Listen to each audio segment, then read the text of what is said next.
And since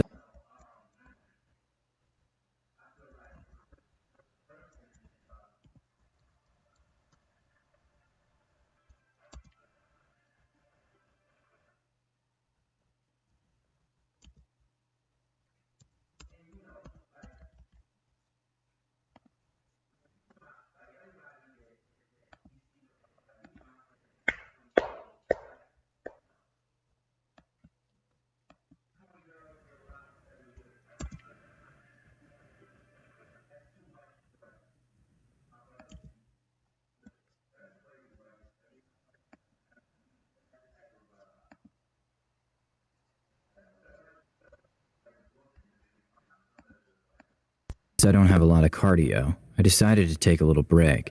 I noticed that a guy was looking my way, but I didn't think anything of it until I started jogging again, and he started walking at the same time. Since I was jogging, I eventually lost him, so I thought it was over. But oh, was I wrong. It's now many hours later, and I'm sleeping, when through the window I notice car lights coming back and forth on my street.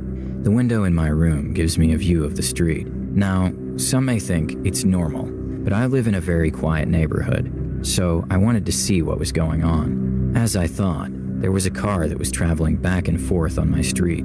Then, the car stops right in front of my house, and the same guy comes out of the passenger seat, which means there's at least one other person with him. Until that point, I was still half awake, but the sight of that same guy looking up to my window, seeing me and smiling, woke me the F up real quick. I immediately closed the blinds, which are a tiny bit see-through by the way, and climb in my bed, phone in hand. After a few minutes, I fell asleep, only to be woken up by light tapping on my window. Roblox hi. Technolit J, hi.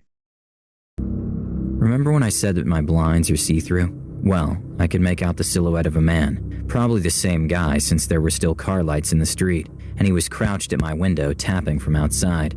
The first thing that comes to my mind is to not move and try to pretend that I'm still asleep, not knowing if he could see inside my room or not. And then I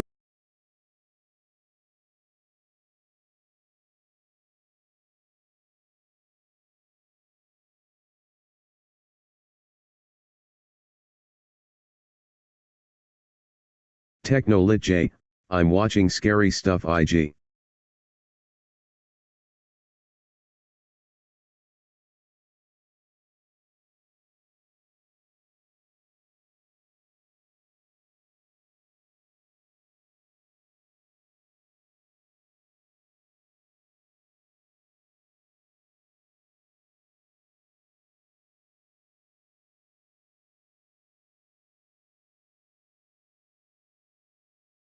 remember that my room is on the second floor. How the hell did he climb onto the little roof area outside my window? Absolutely no idea, but I know that going down is not easy. I slowly pulled the covers over my head and called the police, whispering and telling them that the guy was still tapping. They told me to slowly get out of reach of the window, in case he breaks in or something. Myth plays, yet.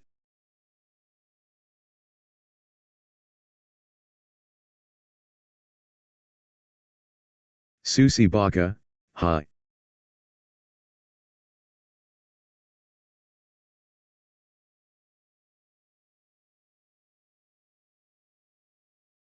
Technolit J, myth I might play Apex on this stream.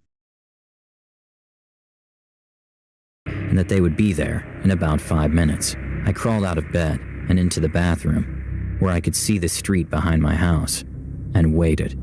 After a couple of minutes, I heard the knocking stop, then silence, and then a big thump, then more silence, and a knocking at my door downstairs. I was still on the phone with the operator, when I heard someone call out that it was the police and that the guy was gone. I told the operator that police had arrived, and they told me, wait.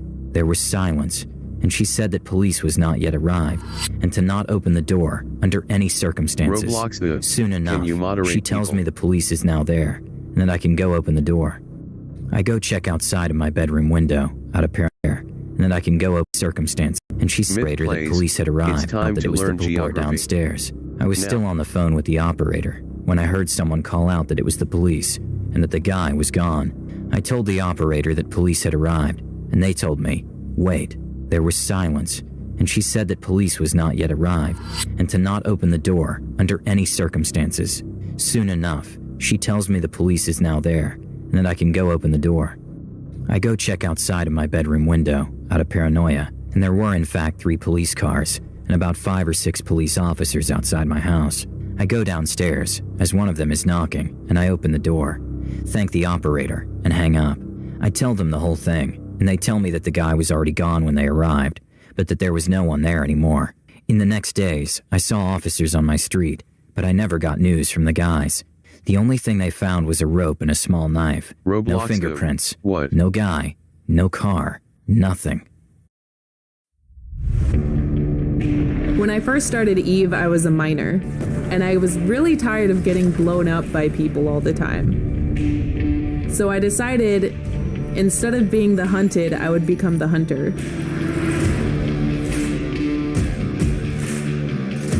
My favorite role is to be a Logi pilot. I really enjoyed the idea of being the god of the battlefield, be in charge of deciding who lives and who dies.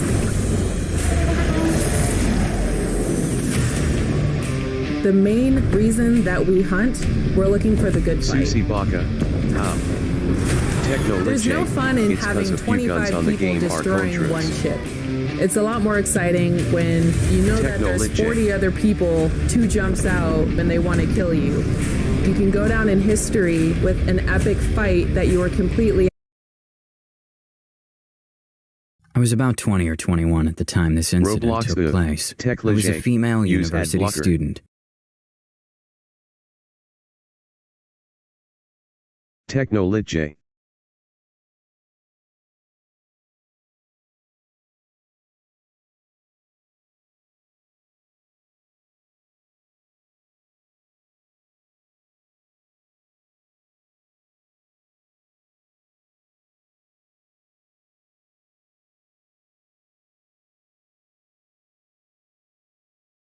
Myth plays, I mean Gibraltar and Mozambique.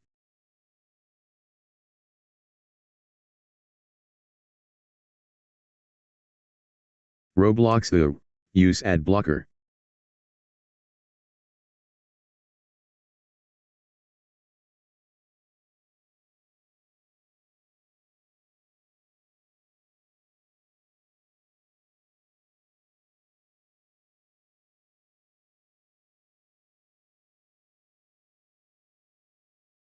Myth plays, search up Mozambique on Google.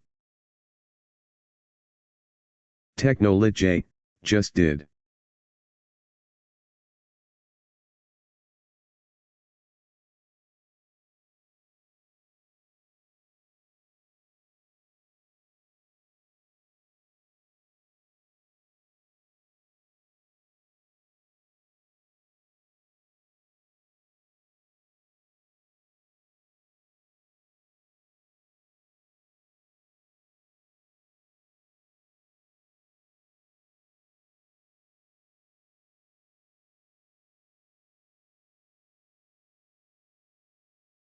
TechnoLitJ, we need at least 7 votes to see if I will have my mic or not. But I commuted to my campus, so I lived at home. Myth plays, a good friend of mine went to the same school, so we stayed close into our adulthood. She had recently started working out at a branch of a popular chain of gyms that was nearby, and she asked me to be her gym buddy. I was more than happy to. Myth plays, and I started next joining chapter her. or something. Whenever they just we went, add a gun we named had our Texas. little routine. Roblox ad blocker blocks ads like YouTube or something else.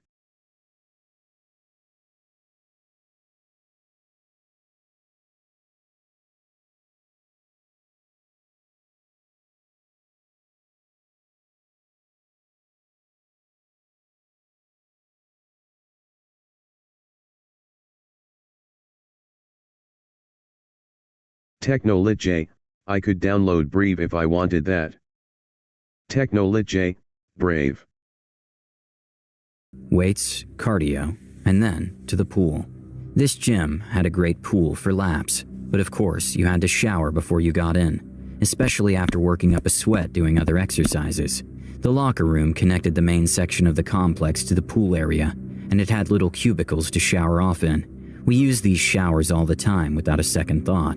The building had been around for a long time. Before it was this particular gym, it was another Roblox, gym from a different company, do you have AdBlock and extension? so on. The place wasn't exactly modern or renovated, and in some areas, the showers in particular, it was pretty dilapidated.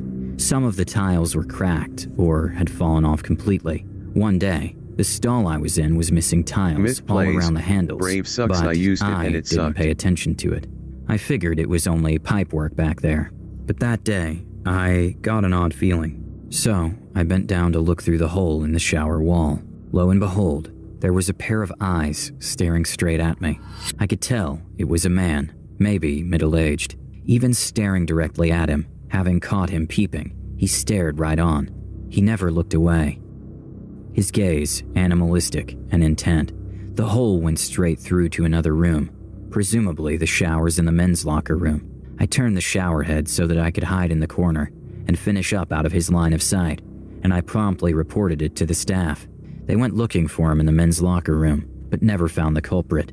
I jogged my memory, trying to recall if any particular person had been watching me in the gym that day, but it could have been any one of dozen or so men I casually walked out next to. In the same room, none the wiser. Within only a couple of days, the staff had patched up all the shower walls.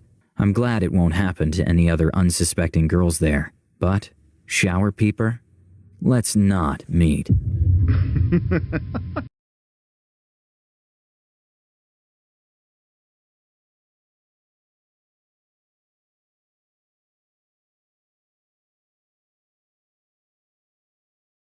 Technolit J, you guys did not see shit, okay?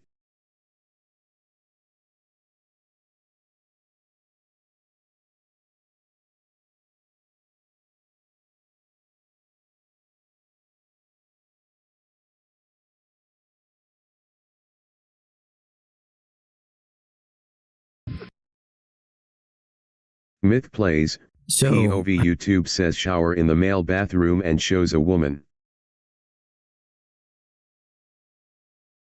Roblox I see it. Technolit J, no. Technolit J, no. Technolit J, no. Technolit J, on. Technolit J, on. I'm in my early 20s and female. On. I moved out on my own for the first time about 2 years ago. Technolit J, I haven't had much to do with any of my neighbors. I've always been slightly uneasy to the fact that no one around here is looking out for me. If anything seems off, no one would notice or do any investigating to make sure I'm alright. Last year, I noticed a man constantly walking his dog in the grass area behind my home. This isn't unusual to see. It's a common area for residents here. His dog is super cute, and my cat liked to play with it through the glass door out back. They would just chase each other back and forth and put their paws up to the glass and such. Real cute stuff. Well, one day I was outside, and his dog came running up to my porch with glee to get pets and say hi to his kitty friend. This is the first time I actually spoke to this neighbor. We'll call him Mark. So Mark seemed decent enough, and we got along just fine. We started hanging out pretty often in a short time period. Currently experiencing something similar at my current gym, which reminded me. Did you know that Cash App has tax services? They can help you get your refund and you can have free file.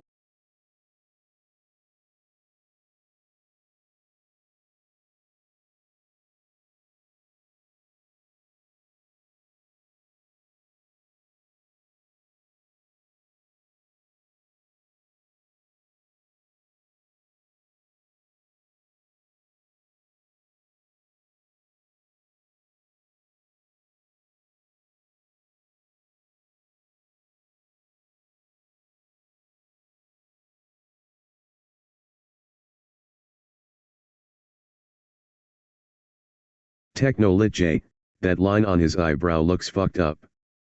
Of Brett. I am a male. was around 19, I got really into weightlifting at my university's Minecraft. rec This stuff center. is boring It was a AF. massive complex with multiple weight rooms, 2 indoor tracks. Roblox the ad blocker.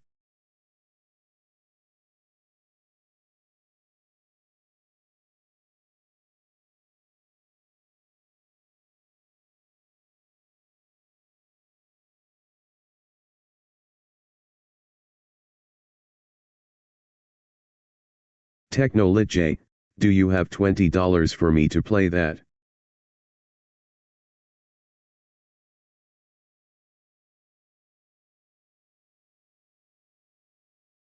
Technolit J, if not STFUPLS slightly smiling face. Myth plays, how do you watch this shit?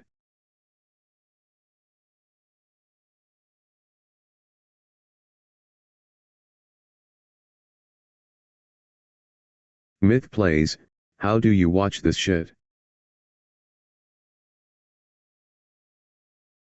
Technolit J, I don't know.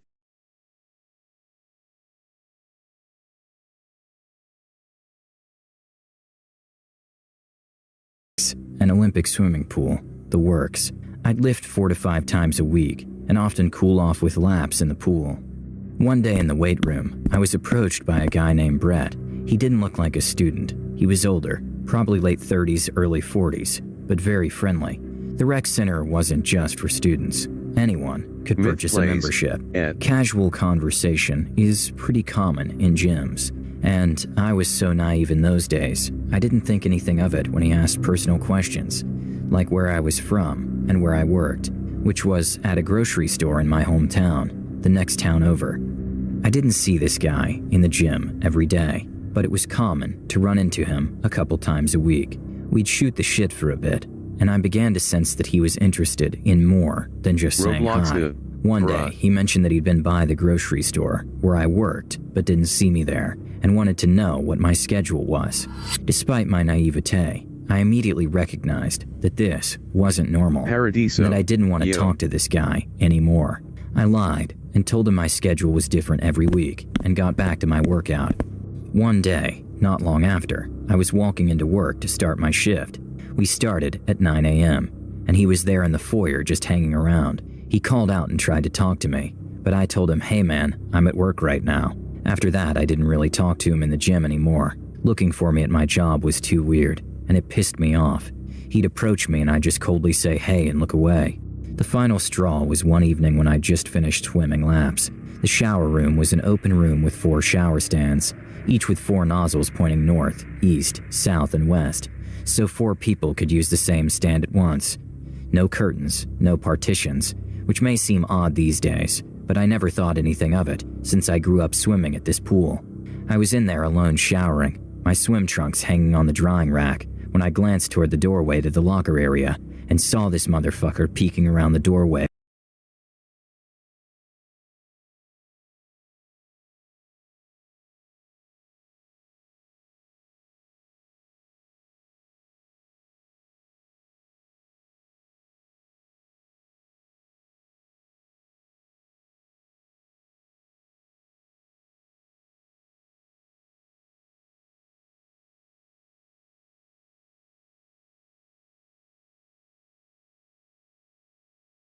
Technolit J, okay, that shit was bullshit and watching me pretty shower. He immediately ducked back and was gone by the time I finished up and went to get dressed. I went straight to the service counter to report what had happened. I only knew his first name, but they seemed to know who I was talking about. Never saw him again after that.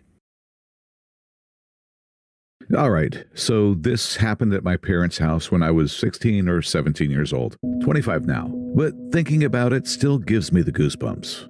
It was nearing the end of my summer break, and my parents decided they were going to go on one more fishing trip before the students all get back in school. My mom ran a cafe in front of a high school. They gave me the usual rundown of how to reach them and blah, blah, blah. We're on their way. My parents took my dad's Jeep, and my mom's car was in the shop because, well, she's a small Asian woman who refuses to wear glasses. So going out was completely out of the question for me. So I did what any teenage girl would do with a house of empty adults and a fully stocked bar. My dad is quite the drinker. I stayed home all weekend and binge ate snack foods and watched every Netflix B horror movie I had rented. Thank you, Dad, for the 3 movies at a time rentals. It was Saturday night, well into the AM, and I was downstairs on my dad's leather recliner. Had a bowl of popcorn, eyes glued to the TV as I watched Ringu. I had all the lights off to really get myself in that horror movie feel when I really had to pee. I didn't want to turn on the lights because I'm lazy, so I walked over to the half bath by the front door and did my business. I didn't bother turning the bathroom light on because, F it, staying lazy. As I sat there, pondering the plot of Ringu, I looked up at the window that faced the front of the yard. It's an oval window, and instead of buying curtains for it, my dad just used some of that frosty privacy film. It basically keeps anyone from looking in, but you can vaguely see things if you look out. Well, as I zoned out, I noticed something quite odd. There's a shape on the window that looks a lot like a person. Now, the reason I say this was odd was because the front porch lights were off. There was a shadow because of the street light in front of our house. As my gears were turning, the shadow moved out of sight. It was at the exact moment I realized that whoever was out there got past the lights without them going off. Like most porch lights, ours were motion sensitive. In actuality, ours were super sensitive. A good-sized leaf could set that sucker off. The only way to not make those lights go off is if you go around the side of the house and crawl over the banister. As I realized this, I also realized that this person was standing in front of the front door.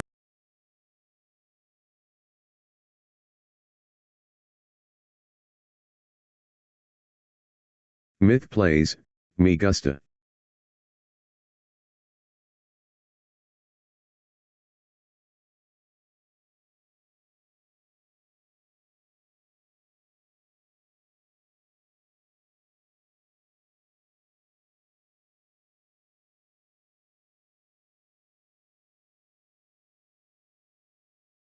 Roblox and I still don't have moderator. Technolit J, huh? Technolit J, no. Technolit J, no.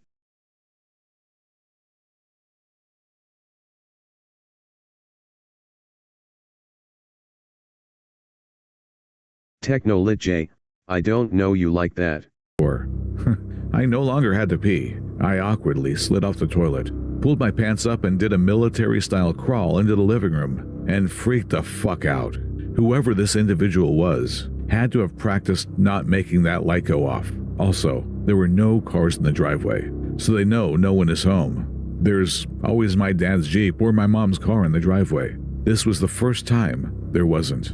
I'm lying on the floor, and my ears perk up at the sound of someone pacing the front porch. And now, I'm scared they're actually going to break in and see this small girl all alone in the house.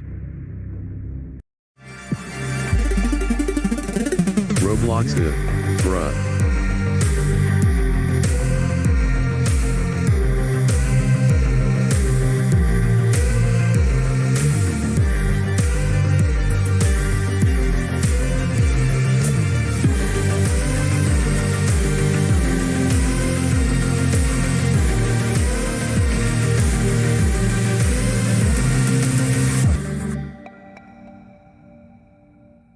I'm not particularly stupid, so I make my way, crawling, mind you. I'm terrified, so my legs were not cooperating, to the kitchen and grab the telephone. No, as I grab it, the footsteps stop, as if someone left the porch. I turn to look at the front door and realize the lights haven't turned on. We have those small, useless windows above the door by the ceiling. You know the hard work you have to do. The person jumped off the side. You have to make jokes and watch look towards Fortnite the back door, and before my eyes make it, they fall onto a window. Roblox, a window that has the blinds raised.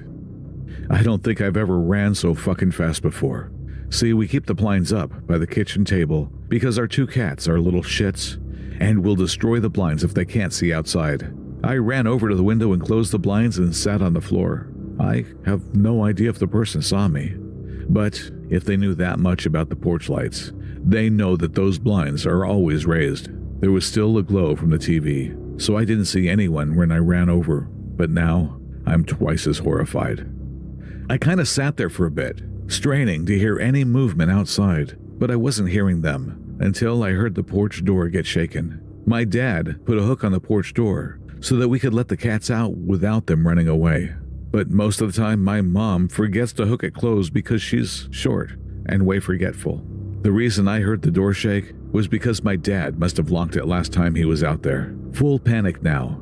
3 things. 1 person knows how to work porch lights. 2, they know about James uncovered Stewart. window that Hi, I it is hopefully me. covered in time. 3, knew about the porch door being unlocked 99.9% of the time. Now, while I should have called the police at this time like a smart James person, Stewart, I called are my you dad. reading chat? As the phone is ringing, I'm making sure the back door is locked, the door to the garage is locked, and the front door is locked. It took a while, but my dad answers the phone half Myth pissed plays, and half worried. because my I cat's a tell him sheep, he not to says, freak then why out, but did that you I get am them? freaking out. I pretty much tell him what's happening, and he's like, Technolit call J. the police, what the Yes. fuck? At this point, I'm in my parents' room Roblox and flick on Live. the lights. Brilliant. I tell him I will, but that I wanted to call him, just in case. He said he'd call the neighbors, and for me to call the police. The reason I turned on my parents' bedroom light was to, hopefully, give the image that an adult was present at the home before I called the police. I casually turned on every light in the house. By casually, I mean I ran around the house like a madwoman. When the police came, no one was found. In fact, I was so afraid to actually open the door to the cop, I demanded he show me some identification. He showed me his badge and called the police station to confirm his identity. My neighbors let my parents know I was safe and that they didn't find whoever was walking the house. My parents drove home right after the phone call, and my neighbors stayed with me until they actually arrived. For the following week, I was horrified to be home alone. Not to mention, we have woods as our Myth backyard, plays. so Why I was is there a scared woman that with a whatever man it voice? was skulking in the woods, waiting. I refused to open the blinds for the cats and to use the downstairs half bath. What's even scarier is on the end of that following week, a woman's house was broken into and she was raped. Her husband had left for a business trip and the perp broke into the house via the back door. Just knowing that if I was asleep or if they realized a teenage girl was home, I would have had a completely different experience. Puppy cams. Dot. I'd like to preface this by saying that not all mental health professionals are terrible people. Good doctors and medication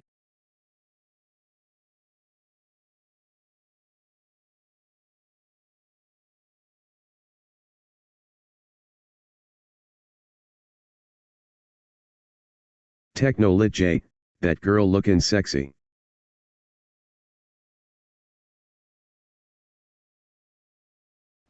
Okay, 7 votes were inputted that I talk. My voice is broken. I don't want to talk. I don't think I ever want to talk again. have saved my life. I also didn't grow up in the US, so if you see something in this story that makes you go, that's not how that works, keep in mind that other countries might have different laws.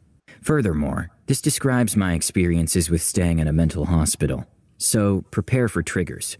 All right, VYN. here we go. FYI. I was a troubled kid. I'm kind of a troubled person in general. But when I was in my early teens, specifically in this story, I was 14. Myth I was plays. cutting, WTF. suicidal, and refusing to go to school. So, I was put on a waiting list for a children's mental hospital. I know now that the fact that I was on that waiting list for close to half a year should have been the first warning sign. At the time, I enjoyed being on sick leave from school, which basically meant I got to play The Sims until 6 in the morning for 5 months Puppy straight. cams. But Von.ref. when I had to pack my stuff to actually go to the hospital, I of course didn't really want to go. I wanted to get help, don't get me wrong, but the idea of being away from home for 6 weeks, which is the standard time they take to Roblox analyze Live. and watch I you wish to I give you a can get diagnosis, moderator. after which you can choose to pursue treatment, scared me. I arrived at the hospital in tears, my mom carrying my suitcase for me. The nurses noticed that obviously didn't want to stay. "Are you here of your own free will?" the doctor asked me. I shook my head. They just shrugged it off, saying they could get a judicial decision forcing me to stay here. I never go to talk to a judge. I never got to defend or explain myself. And as far as I know, my parents didn't talk to a judge either. A Fatty, judge glossed is over he a my boy? medical history and then signed a piece of paper that forced me to stay in this hellhole for 6 weeks. The contents of my suitcase were searched, and I remember feeling like I had just arrived in prison. The first terrifying thing happened on my first night. As a cutter, my arms were in horrific shape. When wounds heal, they itch. I scratched open some of my old scabs. Some other countries might when have I went to the different nurse laws. to ask Just for a another bandage, way to say we everyone didn't went make nuts. a script and you play In their Sims. eyes, I had purposely So harmed boring. myself, which they couldn't prove, but okay. So, what do you do when a 14-year-old mental patient harms herself? Talk to her? Try to help? Nah, you take away all her jewelry, a necklace from my mom, and a bracelet from my ex-girlfriend, who at the time I still had very strong feelings for, and send her off to the timeout room for 24 hours. Did you know that Cash App has tax services? They can help you get your refund and you can have free filing services. No. The timeout room was a small room with a big window that could just barely fit a bed. If I had to use the bathroom, I had to ask a nurse to accompany me. And no joke, Puppy at one cams. point I was in the Yes, so bathroom boring. with a nurse standing guard in front of the door. She asked if I was doing okay, and I sarcastically responded with, "No, I'm cutting myself with the toilet paper." She goes, "Really?" and rips open the door. Fucking Christ. All of my clothes, including underwear and PJs, were taken from my room and kept in the front office for the Myth time I plays. stayed in the A timeout girl room. has a GF. So whenever I needed clothes, I had to go up to the front office to ask for them. But apart from having to ask for clothes and bathroom trips, I was completely left alone in that room. No Puppy one ever came cams. to check on It's me. called gay. Getting out of the timeout room wasn't a lot better.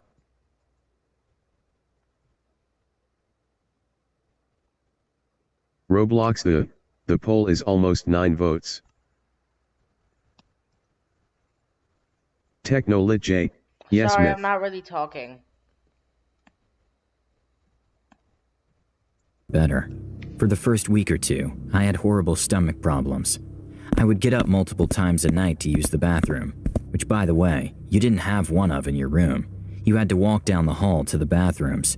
Because my stomach kept me up all night, I would often not get enough sleep and end up sleeping through the day, which led to me not taking part in group activities. And instead of, I don't know, waking me up, I was bitched at that, and Myth I quote, plays. if I was up all night WTF. roaming the halls, I'd be tired too. What, do you want me to just shit the bed, or? And because I didn't partake in group activities, I couldn't earn outside Myth plays. time. Yes, the I actual? had to earn going outside. Even just sitting on the front steps with a nurse right next to me had to be earned. So for the first 6 weeks, I was effectively locked up, except for school and weekends, where I was allowed to go home. It was blatantly obvious that none of the nurses really cared about any of the patients. They weren't even real nurses. They were more like prison guards. One of them straight up looked like a homeless guy. Another sounded like she'd been a 5-packs-a-day smoker her life. And all, and I mean all of them, were Myth chain plays. smokers. You can just Every say I free ate second Taco they Bell had, rather they'd than use saying for I smoke went to the breaks. bathroom 100 Right outside the times. door, too, with the doors open, so that all the other kids who were currently going through nicotine withdrawals could smell the cigarette smoke. I saw a real nurse once a week. Puppy She cams. mainly checked me for LOL. self-harm. One time, I self-harmed at home over the weekend. I told her my pet bunny did it, and she believed me. Within 6 weeks of staying at the mental hospital, I saw a psychiatrist a whopping 2 times, once for a general introduction, and once for an IQ test. Oh, and did I mention that you were allowed to have a razor in the shower? Or the huge bird spider that sat in the corner of one of the showers for the entire time I stayed there? Or the cobwebs and silverfish that were everywhere? Anyone who's ever struggled with mental illness probably knows that sentences like "just pull yourself together" or "get over it" are the least helpful Roblox, things one could I say to still a don't mentally get ill moderator. person. I've never heard it that much in my entire life. Stop There was talking, one instance please. where another patient, who was deadly afraid of spiders, came running out of her room in a borderline panic attack because she had woken up to a spider directly in front of her face. Know what they told her? Don't be such a baby. It's just a spider. They gave her a broom for her to get rid of the spider herself, which obviously she couldn't do. My roommate and I ended up helping her. Both of us were scared of Myth spiders plays. as well, mind Techno, you. why you so quiet? But possibly the most outrageous thing happened on my second to last day. Because Someone I had don't told the feel so guards good. that I had smuggled in a razor Should be like, blade, yeah, I'm so they fucking pulled me out of recording. breakfast and searched my body from top to bottom, stripping me naked, with the door to the nurse's Roblox room wide new. open. Also, when they why didn't did find you a want to razor watch blade on me, Fortnite they streams think the and most make outrageous jokes? thing happened on my second to last day. Someone had told the guards that I had smuggled in a razor blade, so they pulled me out of breakfast and searched my body from top to bottom, stripping me naked, with the door to the nurse's room wide open. When they didn't find a razor blade on me, they tore apart my room. They didn't find one there either, but found one laying on the floor in the hallway. It was even still in its wrapper. I wasn't the only patient who cut herself.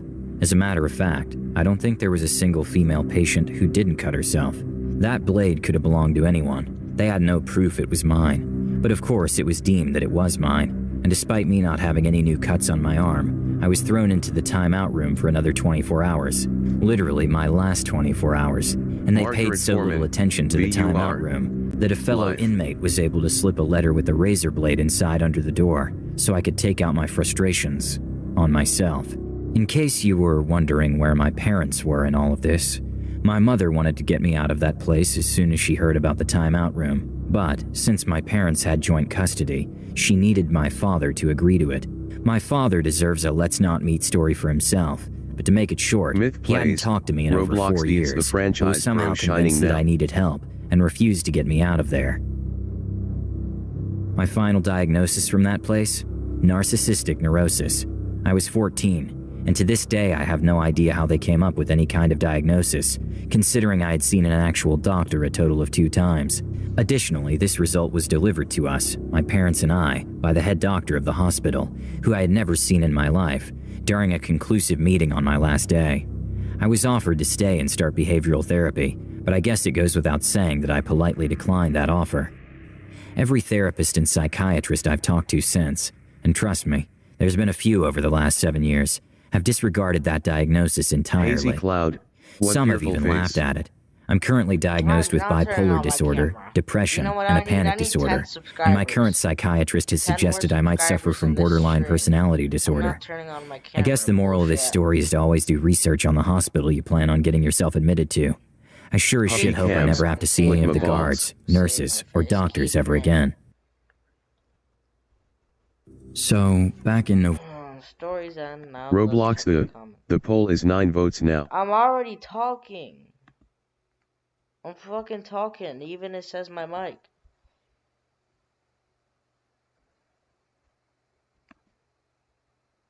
Ligma balls. There's nothing wrong with Ligma balls. Did you put them on timeout? Good.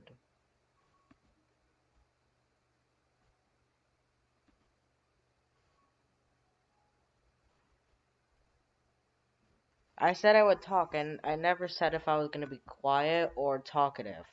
I just said I would talk. November 2020. I was in and out of hospital with testicular torsion 8 times altogether. Because why permanently fix a medical issue when you can temporarily fix it, I guess?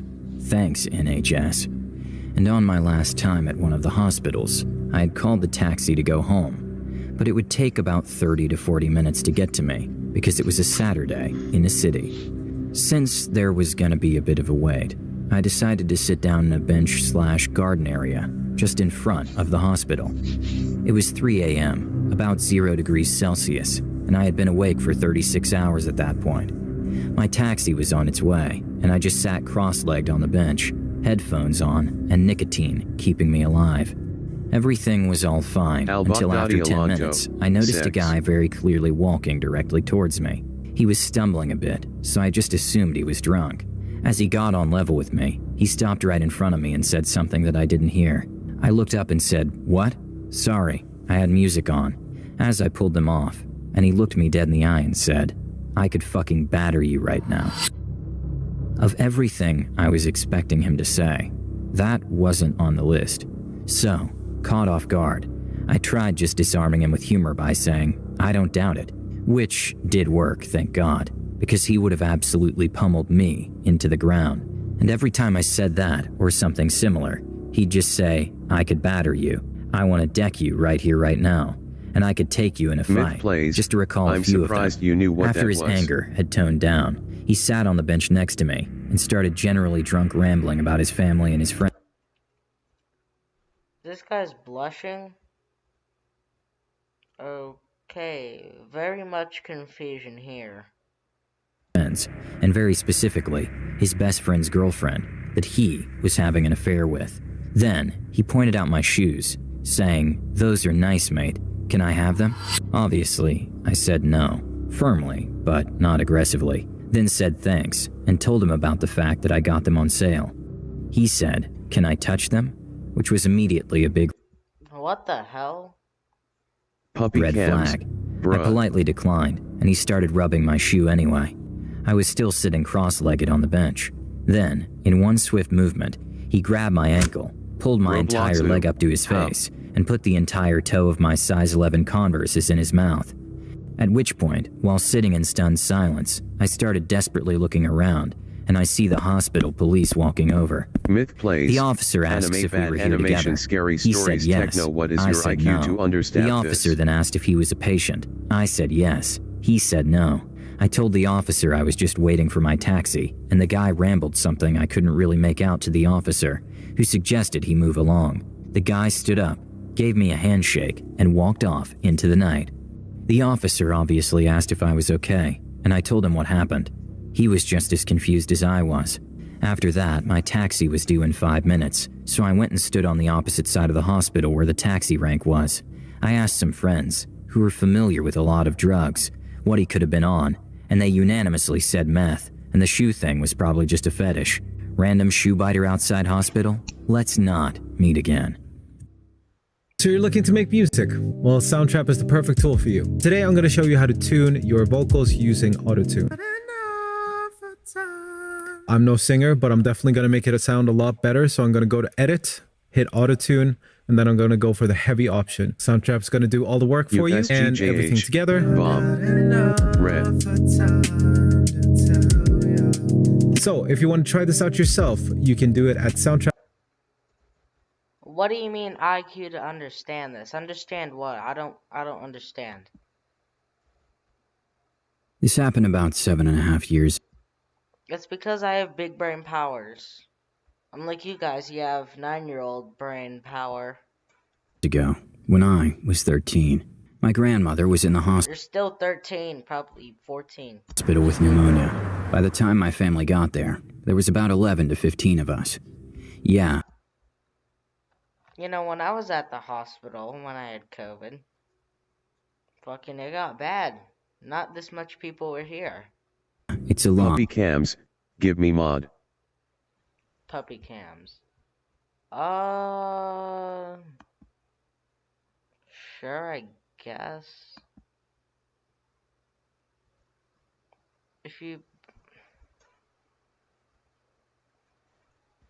Myth plays. Tell your real age. I'm 13. but 5 out of the 8 children were there with their families. After a little while, they told me needed to leave so they could give her some shots. At the time, we didn't know there was a waiting room on the floor, so my uncle suggested we go down to the first floor so we could sit in the ER waiting room. We had to go Myth down plays. on 2 separate elevators since there were so many of us. Once we got down, Cuphead? Oh, I don't want to stream Cuphead. Oh, I thought you said Cuphead. Roblox the. Bruh.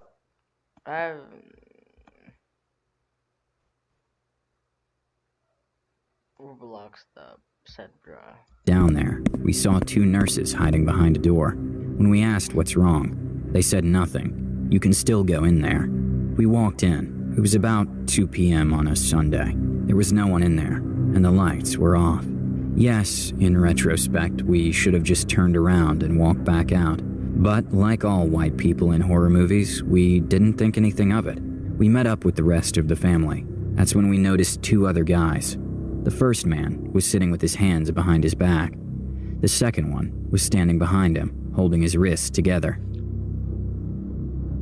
The man sitting was staring daggers right at me. After about 10 minutes of sitting and staring, a third man in a hospital security uniform came up and asked if we saw anything.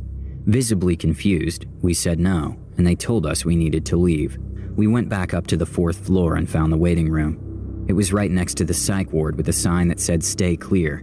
There's a high chance of flight risks." Now, you might be thinking, what's so scary about that story? A random guy was staring at a 13-year-old girl. Well, a little while later, we found out what had happened. The man sitting with his hands restrained was a junkie looking for a quick fix. He had walked in and was told that he couldn't get any drugs without a medical reason. So, he pulled out a knife and stabbed the woman at reception in the neck. Why we were allowed in the room with this man while the hospital was supposedly in lockdown, I have no clue. I also have no clue where the police were during this whole situation. This story does have a kind of happy ending, for the woman at least. About 2 years ago, this incident was brought up at a family gathering. My cousin said that the woman did survive. She no longer works for the hospital and has a lot of difficulties resulting from her injury, but she was working as a secretary for a school. So, junkie who stabbed a woman and kept staring at me? Let's not meet. That was so not I have scary. several let's not meet stories rolling around in my head. I think today, I'm ready to tell the story of my stalker. To preface this, I know there are a lot worse stalker stories out there, and mine might be pretty mild, but it still terrified me and haunts me today, nearly 10 years later. It was my first real full-time job after college. I went to school for art, but the job was basically an admin, along with a bunch of random responsibilities. At least once a week, I worked in the warehouse counting and organizing inventory. A coworker of mine started hanging around and seemed like he wanted to be friends. He was very helpful with the job, having been there for a while and knowing the ins and outs of the company. His name was Tim. He was 46, lived in his mom's basement, had never been married. He had a cat he talked about often, and claimed he used to be a Hell's Angel. Lorena he drove 18-wheelers and thought they were super cool. He started offering to smoke me out on lunch breaks, which I would accept, because duh. Then he started buying me lunch, stating, "My friend did this for me when I was your age. I'm just paying it forward. One day you can help someone else when you have the money to spend on them." He knew all the local places to eat and would choose a place, suggesting what I should try. It was a mistake to ever accept anything from him, but I'm a foodie, and he introduced me to things like Cuban espresso and burger buffets, adding excitement to my otherwise monotonous workday. Around that time, our friend's cat had several kittens. One of them was a beautiful tortie, Penny, that I knew Tim would love. So I fostered her for a bit until he decided he wanted her, and he came over to pick her up. She got along with his other cat and was super sweet. He loved her and would send me pictures of her and them together all the time.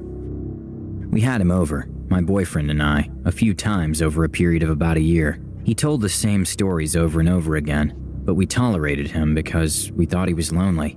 I made him a dating profile because he often spoke about how he wants to meet the one, etc. But he rejected every single woman he matched with. I did not he would know pick that their I bought appearance Minecraft apart for on beautiful $20 women in who my were in his currency. age group, That's damn even lot. some much younger. Now, when I say Tim is an unattractive man, 69. please trust. Why? He was gross, overweight, sweaty, had thick, coarse black hair and a huge gap in his incisors that he would suck spit through after he laughed, licking his teeth. He had giant pores and moles, and he was just old. We did have many conversations, but I started to get the creepy vibes. For my birthday that year, he bought me a first edition of my favorite book. After I had told him this story about how I lost my mass-produced copy, I had exchanged favorite books with a friend who ended up losing my favorite book. Her book was Twilight, which I hated. He also bought me a necklace that was for cancer survivors, which was very sweet, but also kinda really personal and awkward, but still seemed innocent enough.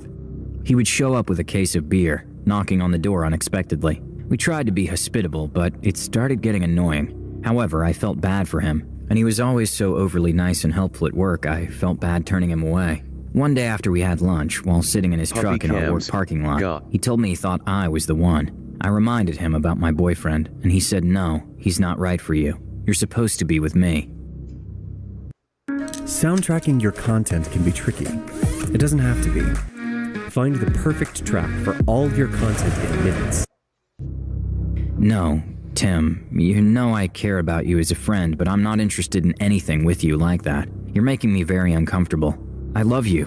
I can take care of you. Think of all I can do for you. I have this much money in savings. Please, stop.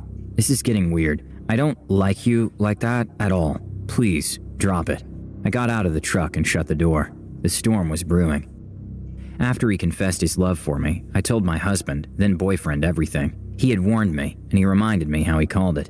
How he always knew this would happen, that Tim's creepy, that I shouldn't have accepted all the food and gifts, etc. He was totally right, and I felt sick. I started putting distance between Tim and I, while still being kind and sociable at work. I told my husband everything. Tim would call me over and over again, even though I always ignored his call. Until one night, we got sick of it, and I answered the phone and told him to stop calling me. He was crying and begging me to talk to him. My boyfriend took the phone and told him to fuck off and hung up. That's when the threats started. He would leave voicemails about how he couldn't stand to look at Penny, and about how he was going to take her in the woods and kill her, or he could just let her free. She would be eaten by wild animals since she was still so small.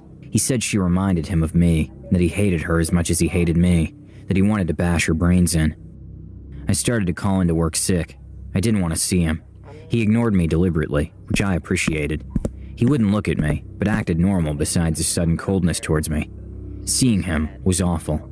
I ended up getting laid off. Tim had other coworkers try to contact me on his behalf. People reaching out telling me I need to call him, that he's hurt by my sudden leaving. Lorena Reyes. I would get calls from random phone numbers in my area. Myth plays. This stream is not recommended to 7 and below. Paradiso. Yo. Why did you time him out? Paradiso, stop timing out people Myth for plays. no reason. Hey Paradiso. I swear, you do that out of nowhere. And it would be Tim. I would hang up as soon as I heard him say hello. I changed my phone number. We moved across the country. It was maybe a year later. He somehow found my new number and called again, leaving this huge voicemail. He said he had found the one, but also he was dying. I can't remember how or why he was dying. Paradiso. It's all hazy Dude, I'm now, not. but he needed... You say you're not? Paradiso. Oh, WTH. puppy cams timed them out. Paradiso. Puppy cams. Paradiso. I don't really I care. didn't time out him. Yeah, I just realized it. I thought I said Paradiso. needed this innovative technology or surgery Myth plays. Puppy Cams Diddy Paradiso just joined. that happened to be only available in my town, in my state 1,000 miles away from where he lived, and we worked together a year before, and he wanted to meet up. It was all such a coincidence, and he was so excited to catch up and introduce me to his pregnant fiancée. He also needed my address. At this time, I was pregnant with my first and only child. Tim said his fiancée was pregnant too, that we would be parents at the same time. At that moment, I blocked every single person I had ever known from that town on Facebook. Every single person that knew Tim, that he could have gotten information from. I changed my phone number again. The nightmare started, of him showing up in the middle of the night, having somehow found us. Of him carrying a case of beer, banging on the door, sucking spit through his teeth. I felt like he wanted to find me, so he could get back at me somehow. Looking back, he was a total incel. I don't know if any of his story was true, or what his plans were. Anyways, F this dude. I'm a 911 call taker, and in my profession, I can definitely say that we hear all sorts of crazy things. And I know what you're thinking. Have you gotten the my cat is stuck in a tree call? Saying Yes. this girl stuff Yes, with I a male have. voice is just weird as fuel. Now, I want to clarify some things before I continue.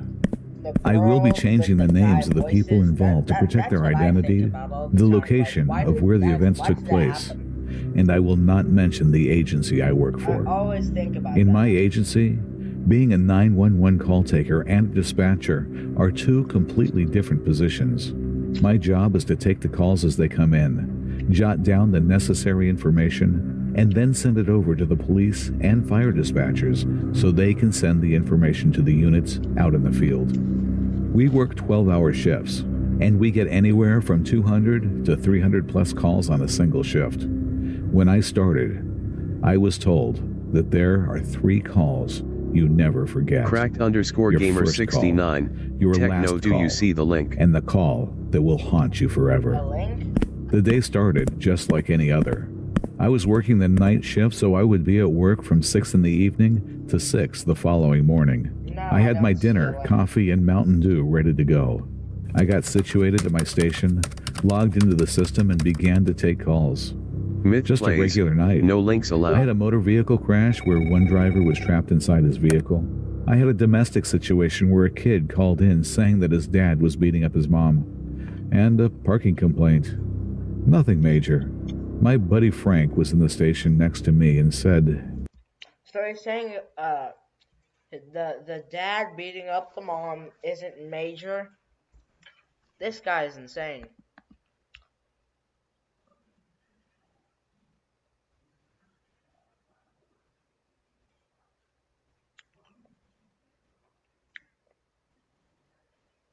Roblox I'm back.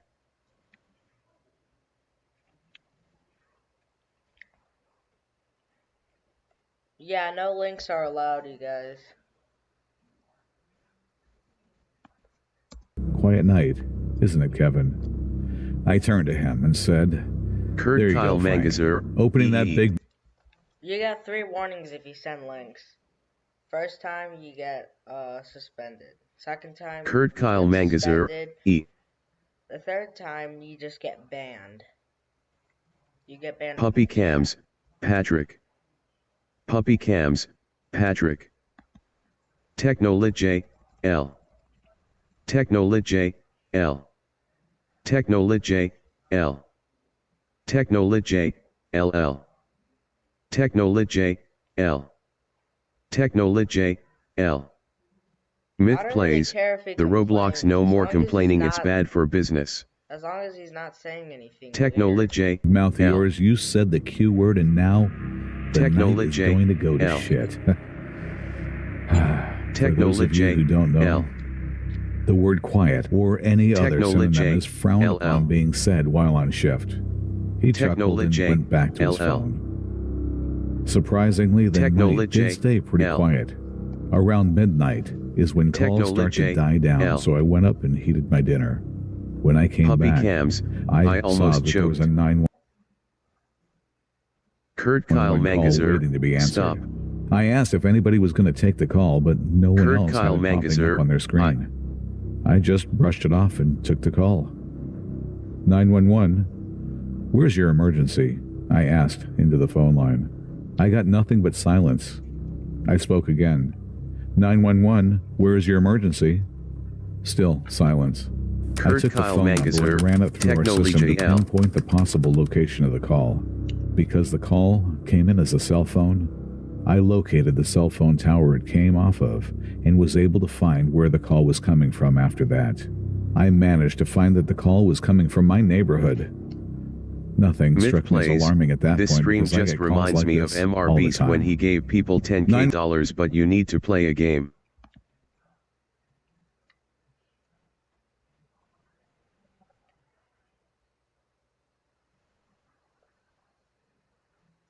Yeah, Mr. Beast does do that, which kind of sucks.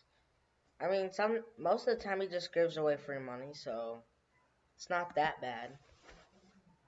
911, where's your emergency? I asked a little louder. Then the phone went dead. Per our general orders, we have to call back.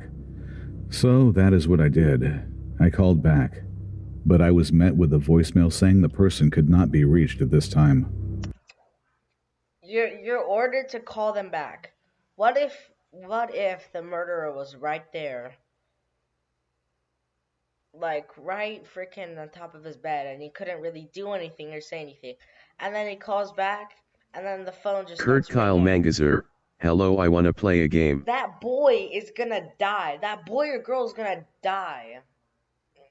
These laws make no sense, you guys. It Kurt just Kyle makes no Mangazer, sense. LOL. Again, I wasn't shocked.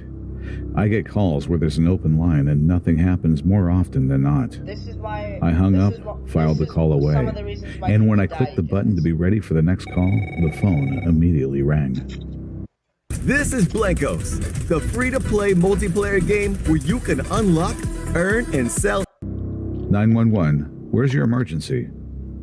Again, silence. I looked at the number and it was the same Lorena number that Reyes, just called me. what if the person is dead? Listen, What if the person is hiding?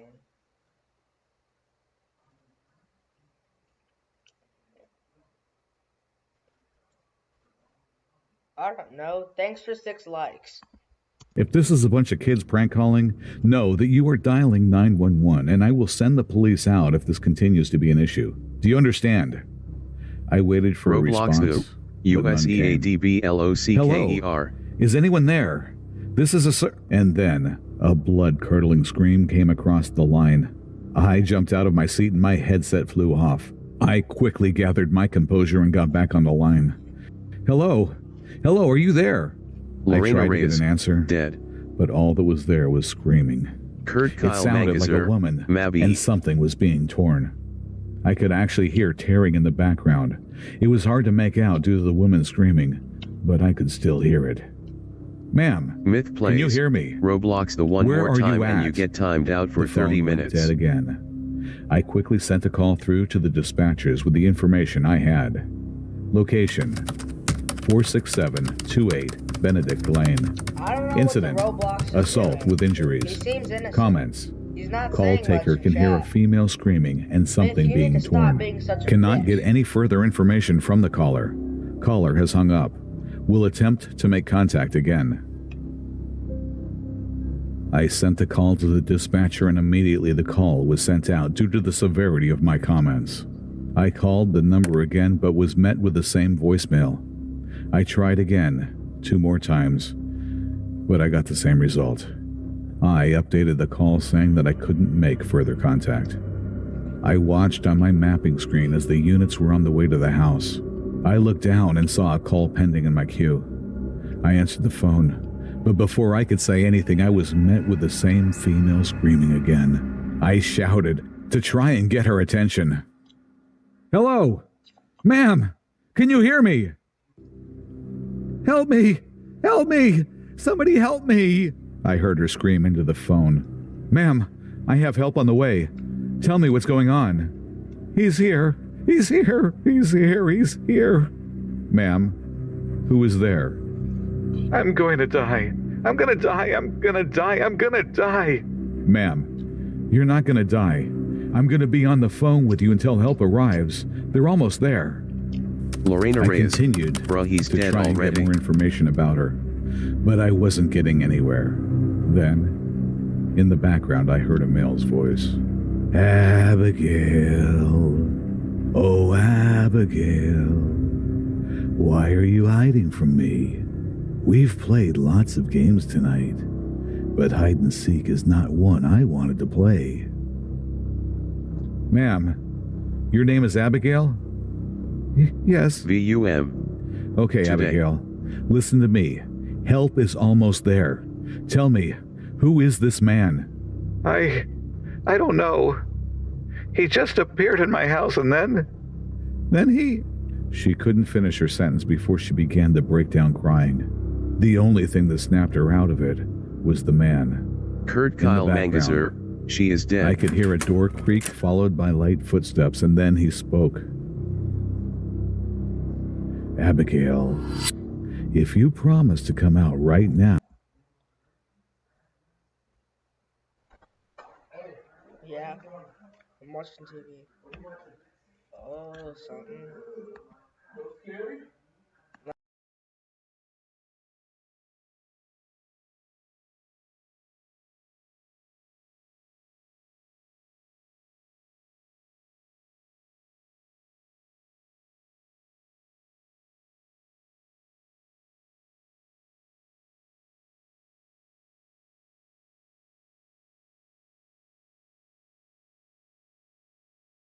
Myth plays. This is creepy / Technolit J, annoying dad grinning face.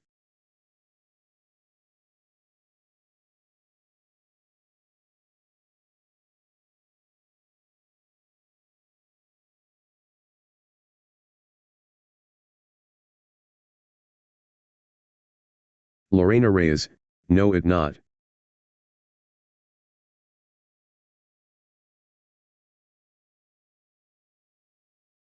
Technolit J, myth. Kurt Kyle Mangazer, play it.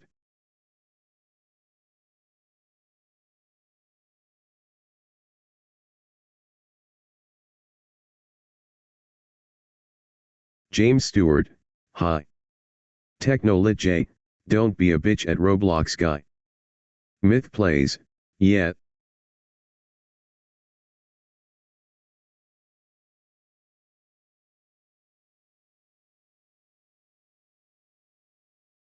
Myth plays, bruh what did I do? Paradiso, Techno I am not gay.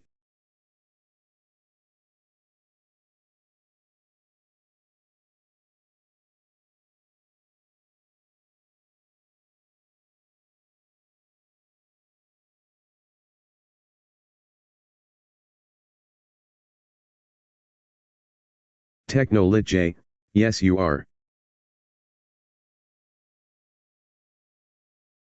Okay, my annoying stepdad left. Now, I promised.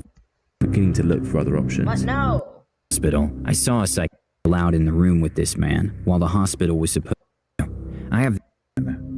I quickly sent a call through to the 7 screen as the units were on Paradiso, but I no fuck my ass. Time to play hide and seek. Myth plays, I heard him say Paradiso as he ran out the roasted. room. Abigail, I'm still here. The police are downstairs. You're safe now. Paradiso, No, I am not gay. I'm not. I'll never be safe. And with that, she hung up the phone. One of the most frustrating things about being a call taker is that you never really get to find out what happens to the calls you send through. I mean, sometimes you'll be able to guess, but 99% of the time, you'll be left in the dark. What I do know about this call is that the guy was never found. The police never saw anyone come out of the house at all, and when they searched the entire residence, they didn't find anyone either. They questioned Abigail about who the man was, but all she could say was, "I'm not safe. I will never be safe." You're so gay that Lil Nas No X evidence cannot of even forced believe entry it. or DNA that didn't belong to Abigail was Not ever even found. Lil Nas X To this can day, believe it, no and one he's knows who the pretty man gay. was. Months passed and no His further music information video. was ever found told you until, long ago on the finally, road. the case went cold. That call has haunted me since that night. Why am I telling you all about this? It's to warn you and my fellow call takers that there is a dangerous person on the loose. How do I know this? Because he called me. Earlier during my shift, I got a call, and when I answered the phone, the voice I heard on the other side sent a chill down my spine. "Hello, Kevin. Are we still playing hide and seek? Because if we are, it's your turn to hide."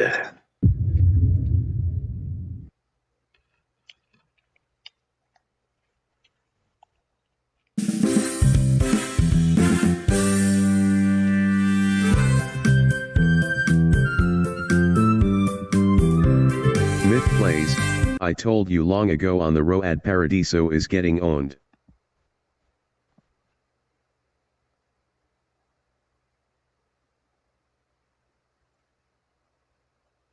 Lorena Reyes, she dead. Nah, Paradiso, nothing personal.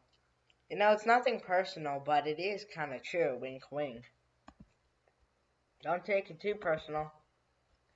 Myth plays, Suspense IS 100. I'm really at the end of my rope here. No, check that. I was at the end of my rope weeks ago. Now I'm sort of clinging to the side of the cliff by one bloody fingernail. I didn't even know that you could get banned from calling 911. 31 calls over 36 nights later, and I know the truth. They told me that unless they find an actual emergency situation the next time they respond, they'll arrest me on the spot and haul me off to jail. And you know what? Paradiso, honestly, Techno, you that watch doesn't anime. sound like a bad idea right now, except for the part where I'd probably lose my children. Like I said, this started 36 nights ago. Myth plays, My ex-husband Son had I the won. kids for the weekend, and I was looking forward to just relaxing by myself with some red wine and something dumb on Netflix. I was in the kitchen pouring out my wine when I looked out the window, and I thought I saw something there in my The only anime I watch is Demon Slayer. Anything other than Demon Slayer is pretty gay. yard. A person. It was dark out, so I rushed over to the light switch and flipped it up. The outside light turned on and flooded the yard. Nothing there. I shrugged it off and sat down on my couch, scrolling through my Netflix options. Then the front door started rattling. That got my attention. After a while, the rattling stopped, but I sat there frozen for several minutes. Then the doorbell rang. The sound like a dagger into the silence. I spilled some wine. It's probably Alan. Probably just forgot something for the kids and forgot that I changed the lock. I sighed and got up to check the door through the peephole. Somebody was there all right, but it wasn't Alan. At least I didn't think so. It was a man, dressed all in black, including that guy is a school shooter. A black ski mask. As I was watching him, he reached down and grabbed the doorknob and started rattling the door again. That was when I made my first 911 call. I have seen that man every night since. The only reason I've made 31 911 calls instead of 36 is that for 4 of those nights, the cops were parked right outside of where I was staying. When I saw him, I only needed to flick the lights 4 times and that would signal the cops. And while I saw that man for 36 nights in a row, the cops saw him 0 times. Not after I installed a camera pointing in my backyard. Not after I installed cameras all around the house. Oh boy. Not after I installed the cameras inside the house. They never saw him, but I did. Every night. Sometimes hiding in the shadows, sometimes standing inches away from me. Oh no, it's the quiet heavily. kid. I will tell you about one night, so you can understand how terrified I am. This was definitely the worst night in isolation, but the longer this goes on, the more every night becomes worse than the last. This was a bit over a week ago, maybe 10 days. I started off feeling some guarded relief. The cameras were all installed around the house, and the cops were parked outside. If and when this creep showed up, they'd get him. Or if not, then at least the cameras would prove that he existed, and maybe offer up some clues to his identity. I put the kids to bed and let myself have a bit of wine, to help relieve that lingering terror. By the time I was ready for bed, I felt fairly relaxed and confident that I was safe for the first time since this thing started. I was ready for a good night's sleep, and I passed out pretty much as soon as I settled into bed. Sometime in the night, I was awakened by the creak of the floorboards by the foot of my bed. For half a second, I was confused with the half-hangover haze. Then I understood. Somebody was in the room with me. I had a gun in the room, but I kept it in a lockbox at the top of my closet where the kids couldn't reach it. It was useless to me just then. How the hell did he get past the cops, I wondered, as another foot landed on the floor with a soft thud. Mommy? My heart almost exploded with relief. It was my 4-year-old kid, Alex. Come on, I said, sitting up and patting the bed. On most nights, he still ended up in there with me. Mommy? There's a man in my room and he wants to see you. I bolted out of my bed. Stay here, I said, running to the closet for the gun. He's nice, said Alex. He gave us candy. Oh God, Shane is still in there.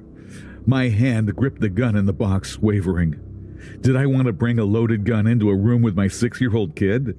I didn't know the answer, but I pulled the gun out anyway and ran down the hall after closing Alex in my room. When I got there was a man sitting on the bed with Shane. Shane was eating a candy bar, Lorena smiling. Reyes, I think Mom, she is seeing the guy because she is Mr. drunk Knight with is the awesome. wine. How come you never told us about him? The man was holding a knife up behind Shane's back. I kept the gun behind my own back. What do you want? I asked.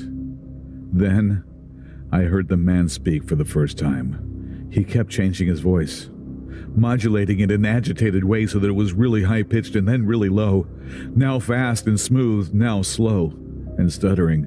I want what any man wants, he said. I want your devotion and your gun.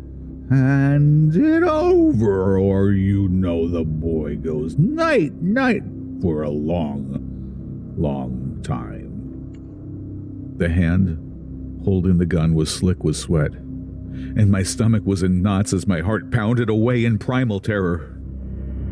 You have a gun, Mom? Asked Shane. And if I do give it to you, then what? I asked the man. Then I'll leave for now. No sense causing a ruckus with those officers down there if I don't have to. He lifted the knife an inch higher. And no sense you causing a ruckus either, is there? I handed him the gun. Good call, he said. He lowered the knife, then turned to Shane. Hey, bud, Mr. Knight has to get going now. Lots of other kids to give candy to. You be a good boy and we'll meet again soon. Yeah? I'll be good, said Shane. The man stood up and walked to the open window. I know that I locked that. He stepped out on the garage roof as I grabbed Shane and yanked him back into my room. I flicked my lights on and off 4 times. By the time the cops got inside and upstairs, the man was gone. Behind every successful product, Smart UX. That was the last night I spent with my kids. I see them during the day, but never at night. The man does not seem interested in them, only in me. I can't, for the life of me, think of who this man might be. Somebody I know? I'll admit, I did turn my thoughts towards Alan, my ex-husband. We had had some nasty fights before and after the divorce. But would he really hold a knife above his own child's back? I didn't think so, but I tested it one night. The kids stayed with my mother, and Alan Myth plays. stayed The with suspense me is in the kids' insane. room. I knew it wasn't him because at 1 a.m. I woke up to the man throwing acorns at my window. He was there in the driveway, somehow always just out of the camera's view. Alan was snoring away in Shane's bed. I've racked my brain trying to think of who it could be. It just doesn't make sense. None of it does. It's just a nightmare without reason. How is he there every night and always gone without a trace by the time the cops get there? How is it possible? It doesn't matter where I am. At my house, at my mother's house, at this hotel. He always finds me. He always lets me see him. And he always disappears back into the night. Sometimes, I wonder if I really am imagining it. Shane and Alex both say they remember Mr. Knight. But maybe I put that thought in their head. That's what the cops think. That's why they've issued a written warning to me about calling 911 again. And it's what Alan thinks. He's started to talk about taking full custody, at least until I get better. Sometimes the man leaves me notes, but they are always printed out and the cops think that I'm the one who prints them out. They even found a Word doc on my computer with one of the notes. And now I'm holding the latest note, which he slipped under my hotel door as I was writing this. Dami Gamas. It says, Sister19LOL.online. I don't know what to do. If I call the cops and he's not here, I get arrested and probably lose custody of my kids. And if I don't call the cops and he is going to do something tonight, he's here. Back in 1998, I picked up a part-time. Lorena Reyes. The boy said you have gun mom asterisk boy goes to back to liking he's his lollipop asterisk. Whatever. Do I have an extra subscriber? Nope, that sucks like a bee. Oh, at least we have an extra viewer. Job by working for a small liquor store a few blocks away from my house. I was there Friday, Saturday, and Sunday nights, as I went to college during the rest of the week. Apart from the regulars who would show up for their drinks, lotto tickets, and the kids on the block that would get their fill of hot Cheetos, my job there was pretty easy. And while I could spend hours writing out all the boring nights I had waiting for my clock-off time, I want to focus on an event in particular that has forever left me paranoid. More so because I feel that any time I'm alone, danger is literally going to pop out of nowhere. Yes, even some 20-plus years later. So, the night in question. It's a relatively slow and rainy Saturday night, and I was sitting on my stool watching the news on my little television monitor. I don't even have your Discord, so how are you gonna DM me on Discord?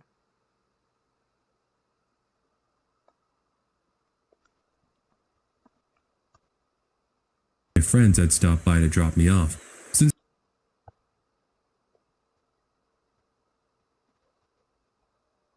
Myth plays. CYA Paradiso.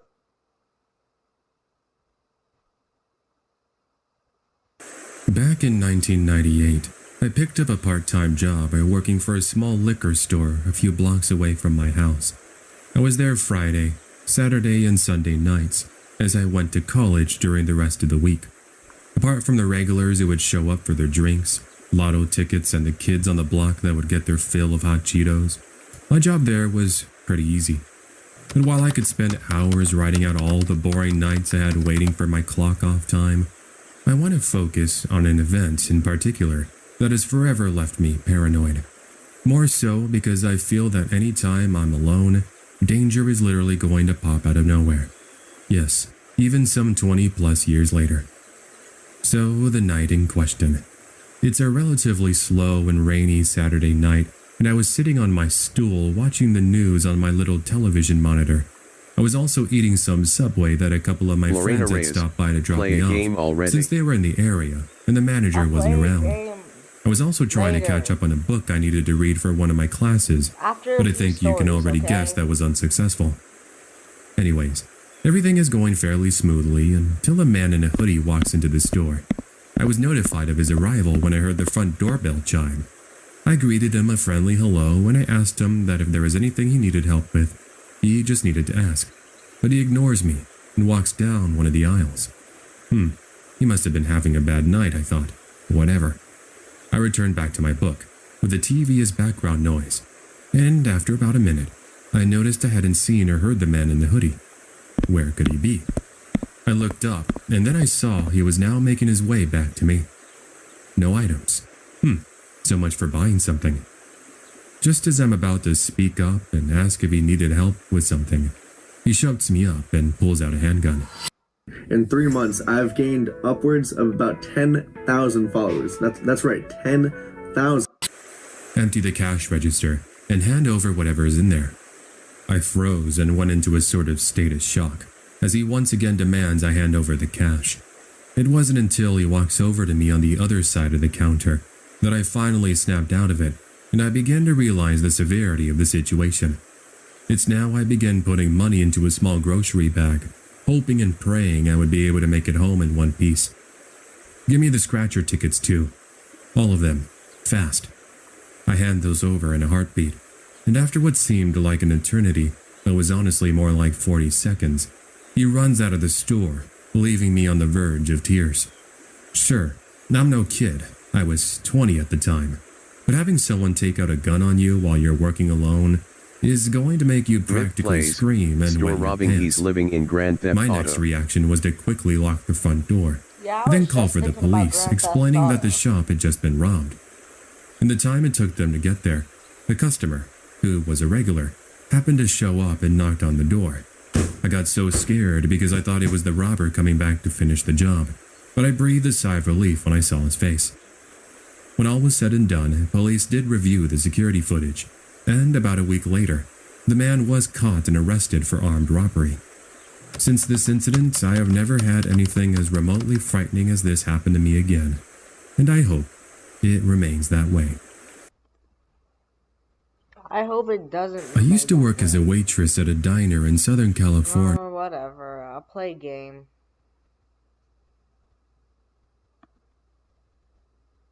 So what game do you guys want me to play? Chat's delayed by I don't know how many seconds, but it is.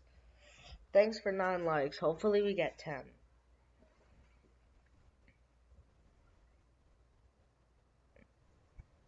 Myth plays. By the way, there's also a guy named Michael in Grand Theft Auto. Yeah, I'm aware. I know Grand Theft Auto.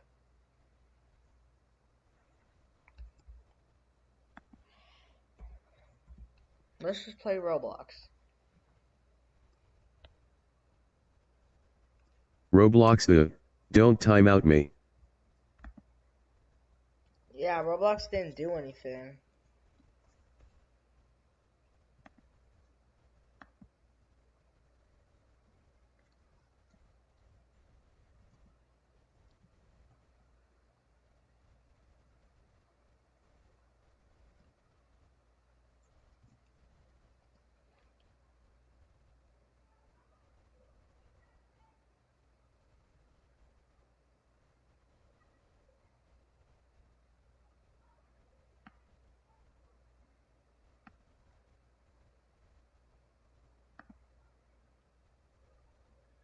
You guys, let's play the Rake.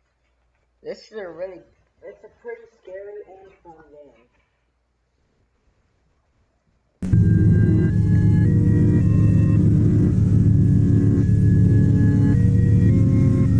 Myth plays, I never timed you out, stop it.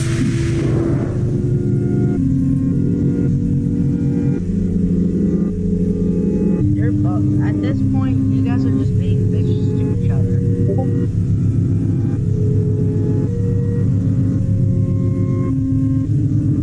Lorena Reyes, Susus. Roblox the Rake.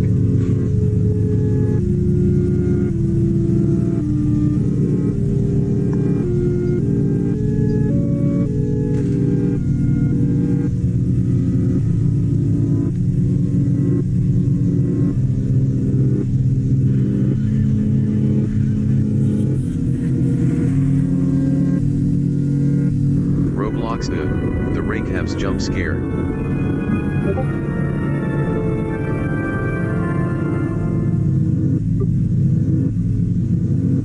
Lorena Reyes, now this is scary. Yeah, this game is very scary.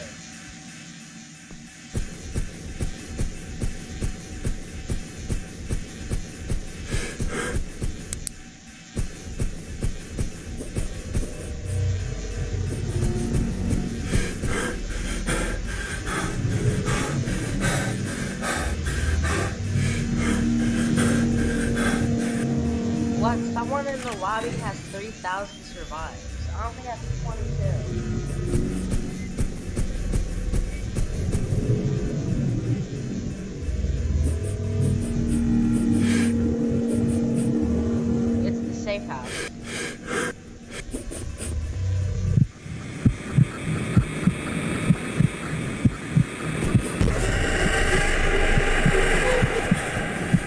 Myth plays, it's crazy how I'm not typing in chat or Discord LMFAO. Fuck this shit, I'm out.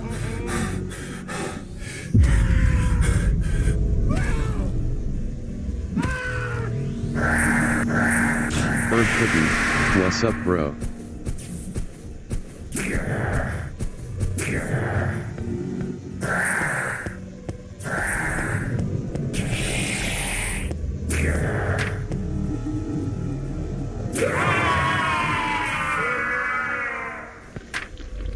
You guys, it's some kind of code.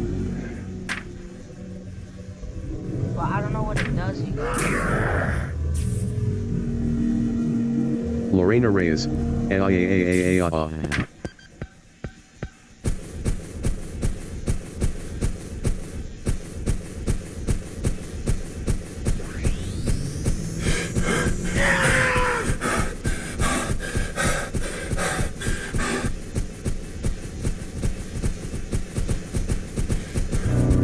Lorena Reyes, hit a gun.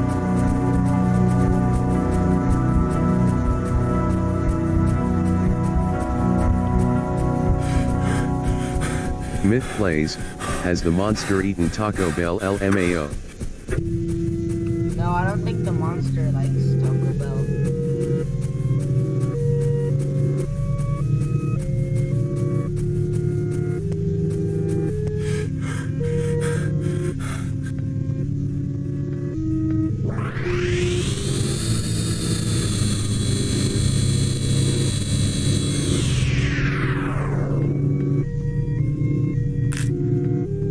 Ow, fall damage is a thing in this game. That kind of sucks.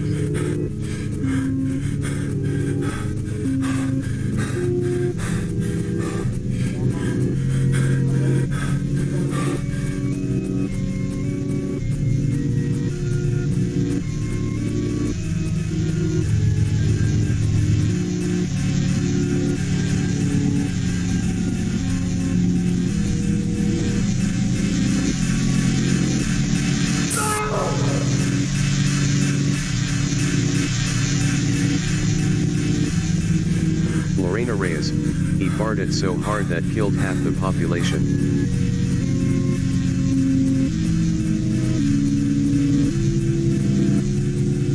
Myth plays, Oh well, then feed him a Crunch Wrap Supreme and you'll get to 10k survives.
Lorena Reyes, yeah.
I wonder if that bullshit went.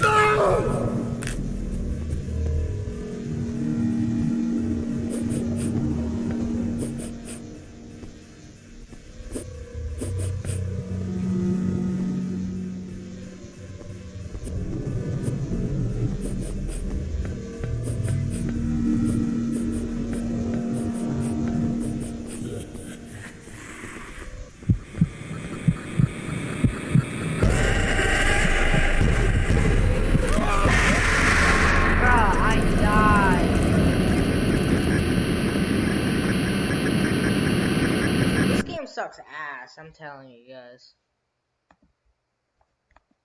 Kurt Kyle Mangazer, what is this game? This is Lorena Reyes, where is the monster? Kurt Kyle Mangazer, oh it's the rake. Lorena Reyes, rake.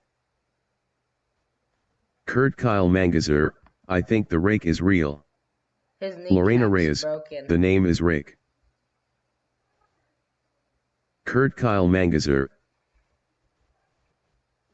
Kurt Kyle Mangazer, yeah. Myth plays, why is his name Rake not Steak? Lorena Reyes, good point. Tricky, hello I'm back. Lorena Reyes, his kneecap's broken.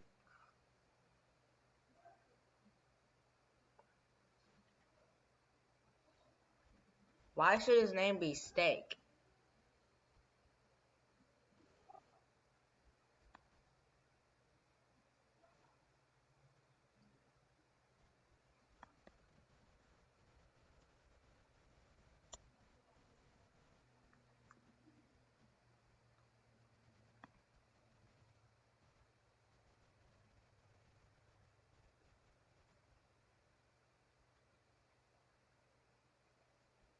Oh, Alone in a Dark Scary. Let's just play Alone in a Dark Scary House.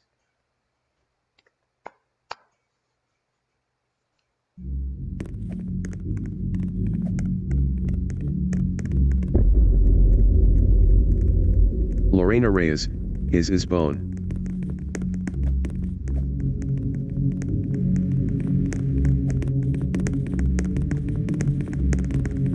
Myth plays, just play Brookhaven.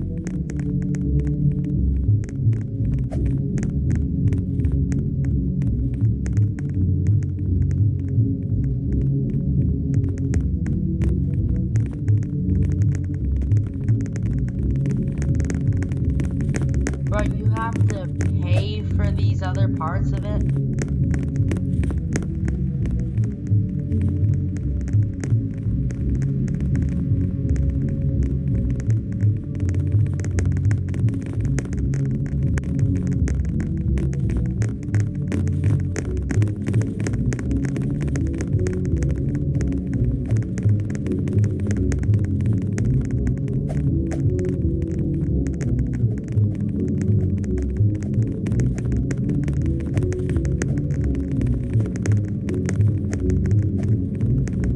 Lorena Reyes, bruh, that an RP game.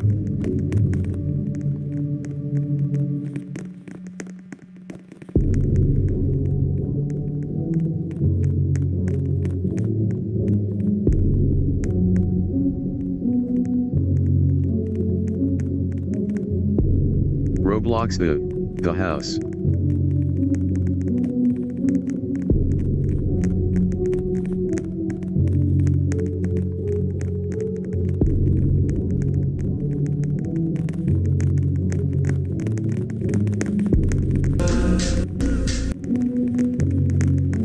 Let's start the game. 3 people is enough. The house. Arkansas.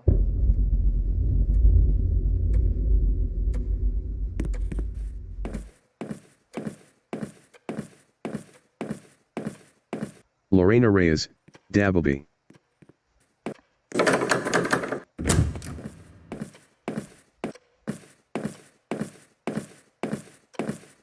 Myth plays, I last played Roblox 2 months ago, and before that I played it 8 months ago. You're locked in a room. I've locked your room and are safe. No.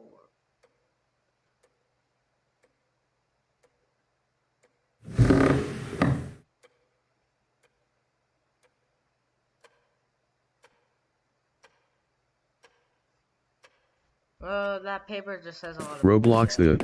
my CPU is too fast. Do you guys want to know how much RAM I have? Let me show you guys how much RAM I have.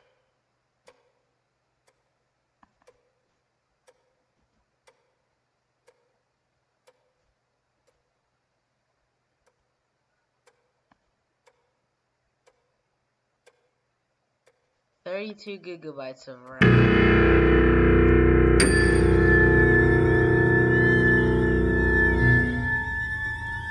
Yep, that's a lot of RAM.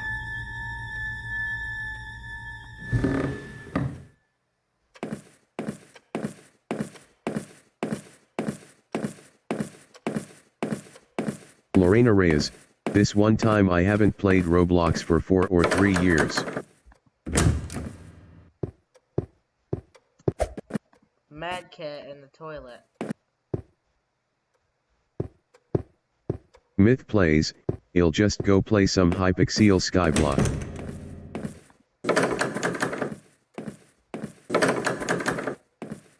Are all these doors locked?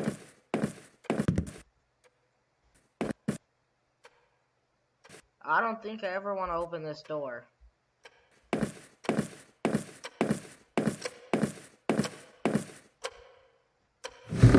Bro, everyone here left, bro. They're all pussies, I'm telling you.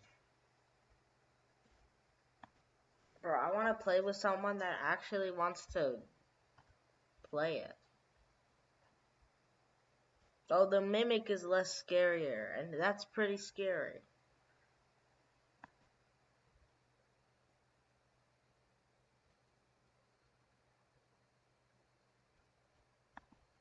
Lorena Reyes, first time.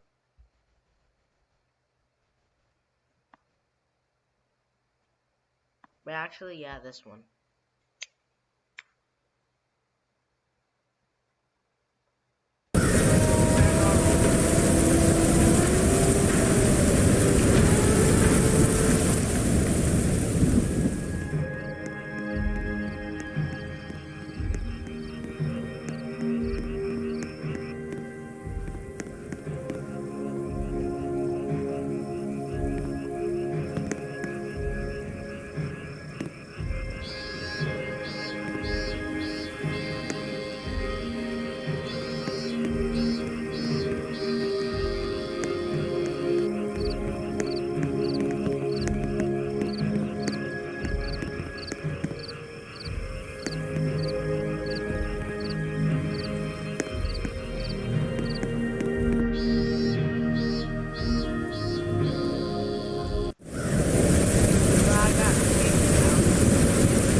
This is a weird-looking rhythm game.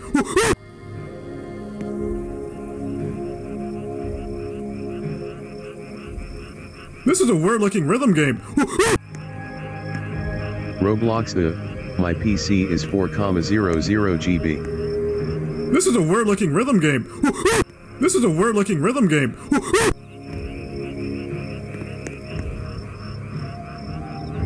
This is a weird-looking rhythm game. This is a weird-looking rhythm game. This is a weird-looking rhythm game.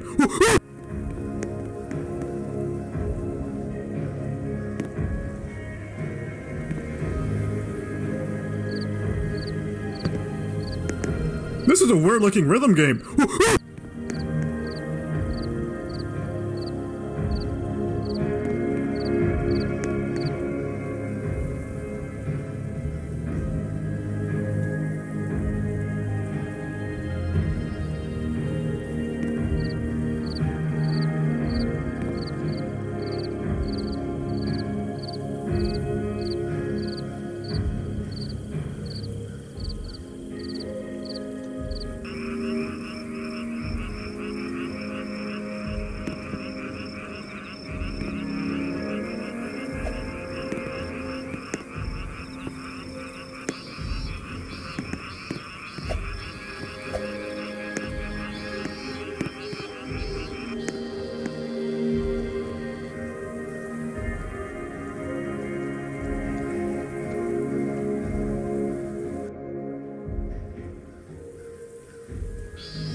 Lorena Reyes, I screamed when I played the Mimic.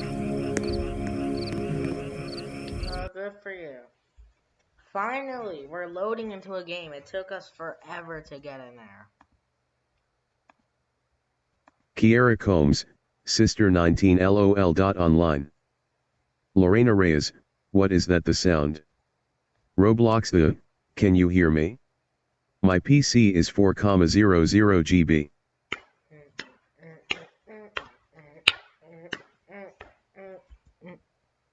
You've arrived. Go check the whiteboard for any information that you might need.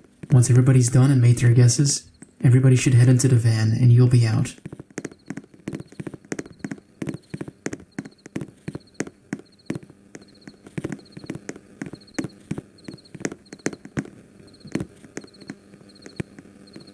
Is that a flare?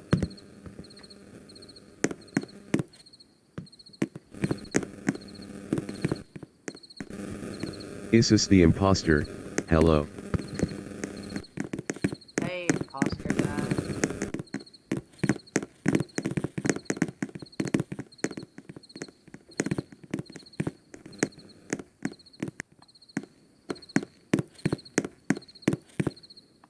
I want these things. Lorena Reyes, It's DP fault for her to take a lifetime.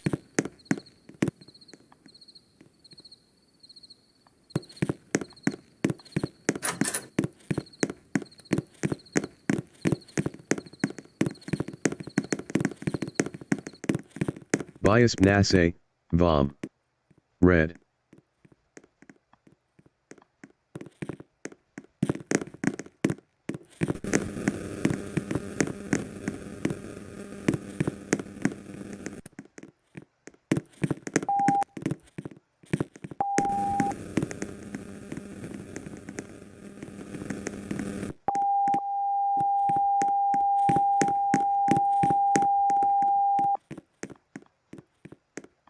How do you put down the stupid camera?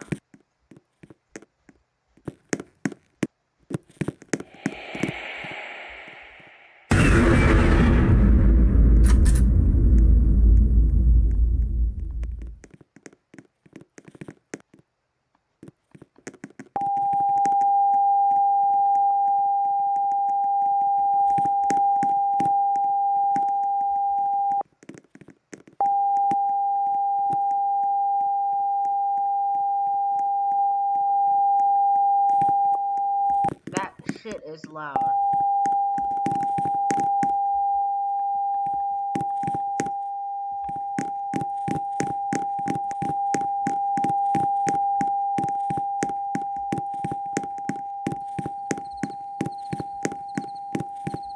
My brain isn't working right now.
Glamrock Freddy, run.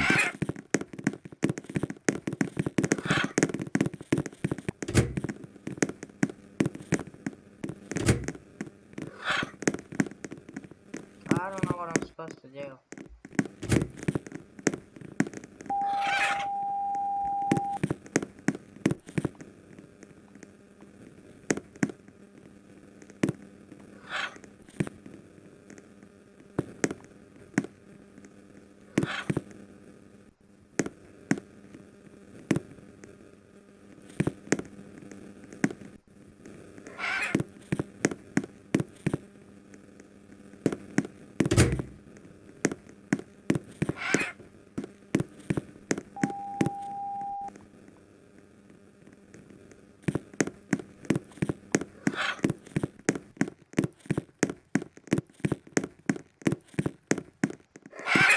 What the hell's going on with the lights?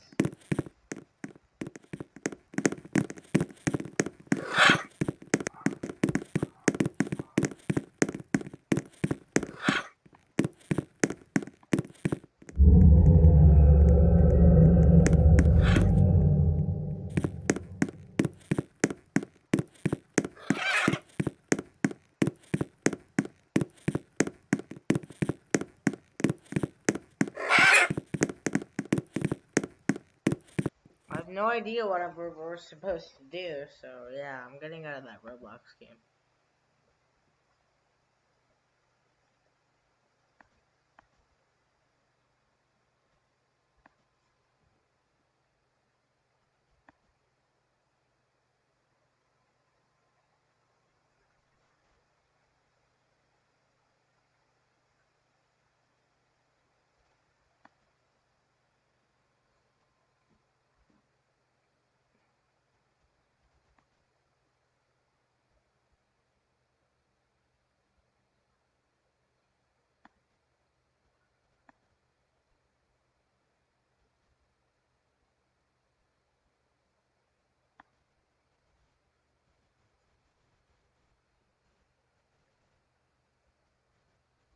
Technolit J, BRB stream.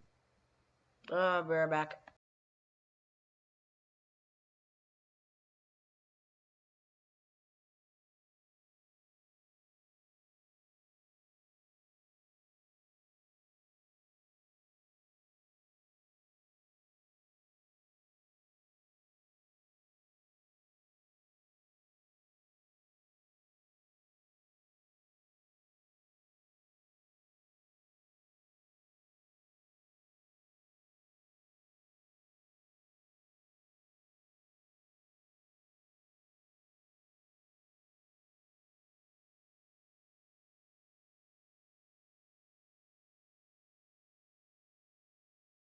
The Salty, hi.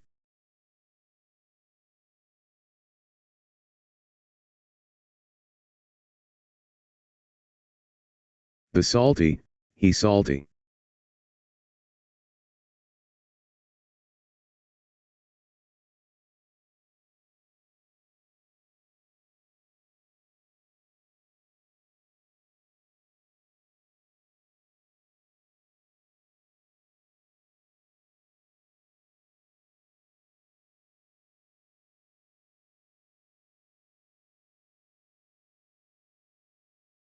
The Salty, the voice.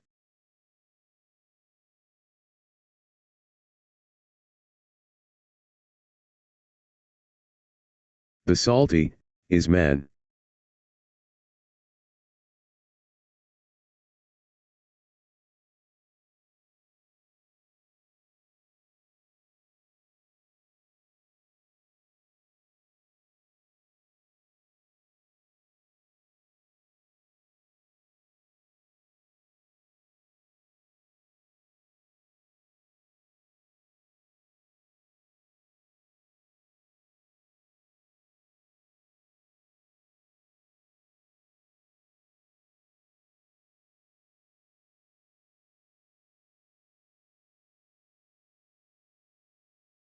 Roblox the F.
Technolit J, back.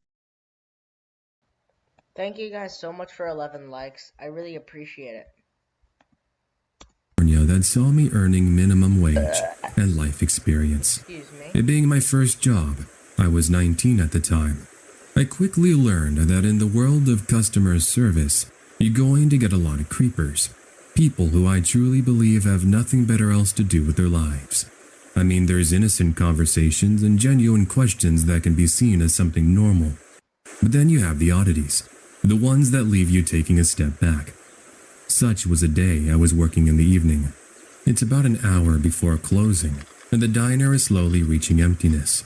There's one of the regulars having himself a steak dinner at the front bar counter, and you got a couple of truck drivers who were enjoying our all-day breakfast at one of the tables. There I was, wiping down said front counter, listening to the music playing on the intercom and talking to my regular. After about 5 minutes of talking, the truck drivers called me over and wanted to tell me how great of a job I was doing. I thanked them for the compliment as they hand over what's due, and I noticed there's an extra $100 bill. Asking if they needed me to break it, they said it was mine and that they wanted to thank me for such friendly service. I'll admit, I fought back tears as they tell me they had been driving for days, and this was the first time one of the waiters/waitresses they spoke to was actually friendly to them. I guess that was one good thing my grandma always taught me. Be kind to people. Anyways, with joy filling my soul, my regular eventually leaves and we soon close the shop. It's now I make my way over to my car, Roblox only to realize I had forgotten my purse. Figures as such. Thankfully, I catch the manager just before he leaves the parking lot, and he ends up opening the diner so I can get my belongings. This is when it would begin. While walking over to my vehicle for a second time, parked completely separate from any vehicles, I noticed a figure stumbling toward me, acting very bizarre and strange. I'll admit, I did get a bit spooked, so I reached for my keys in my purse, which has a little pepper spray bottle. Oh, hi. Have you been procrastinating on your taxes? Cash App Taxes makes it easy. Let me explain. Cash App will estimate your refund. Next, you can upload your W-2 form just by taking a picture of it on your phone. Done. Do you happen to have a lighter on you, little missy? The figure, who I now determine to be a homeless man, says to me as he begins to get closer and closer. No, I don't. Sorry. I wish I could help you out. He pauses and stands still for a few seconds as I suddenly get the strong whiff of alcohol. On second thought, maybe you'll do. I let out a nervous chuckle as just as suddenly as the man arrived, he quickly reveals he's armed as he takes out a knife. Now, I might be close to my vehicle, but I'm not close enough to where I believe I'd make it in one piece. What was I to do? I did start to back up, and I did end up using my pepper spray on the guy, which only caused him to grow angrier. Luckily, I was going to have a little help on my side. Hey, what are you doing? Get away from her. I look behind me, and it's the two truck drivers from earlier who had been eating at the diner.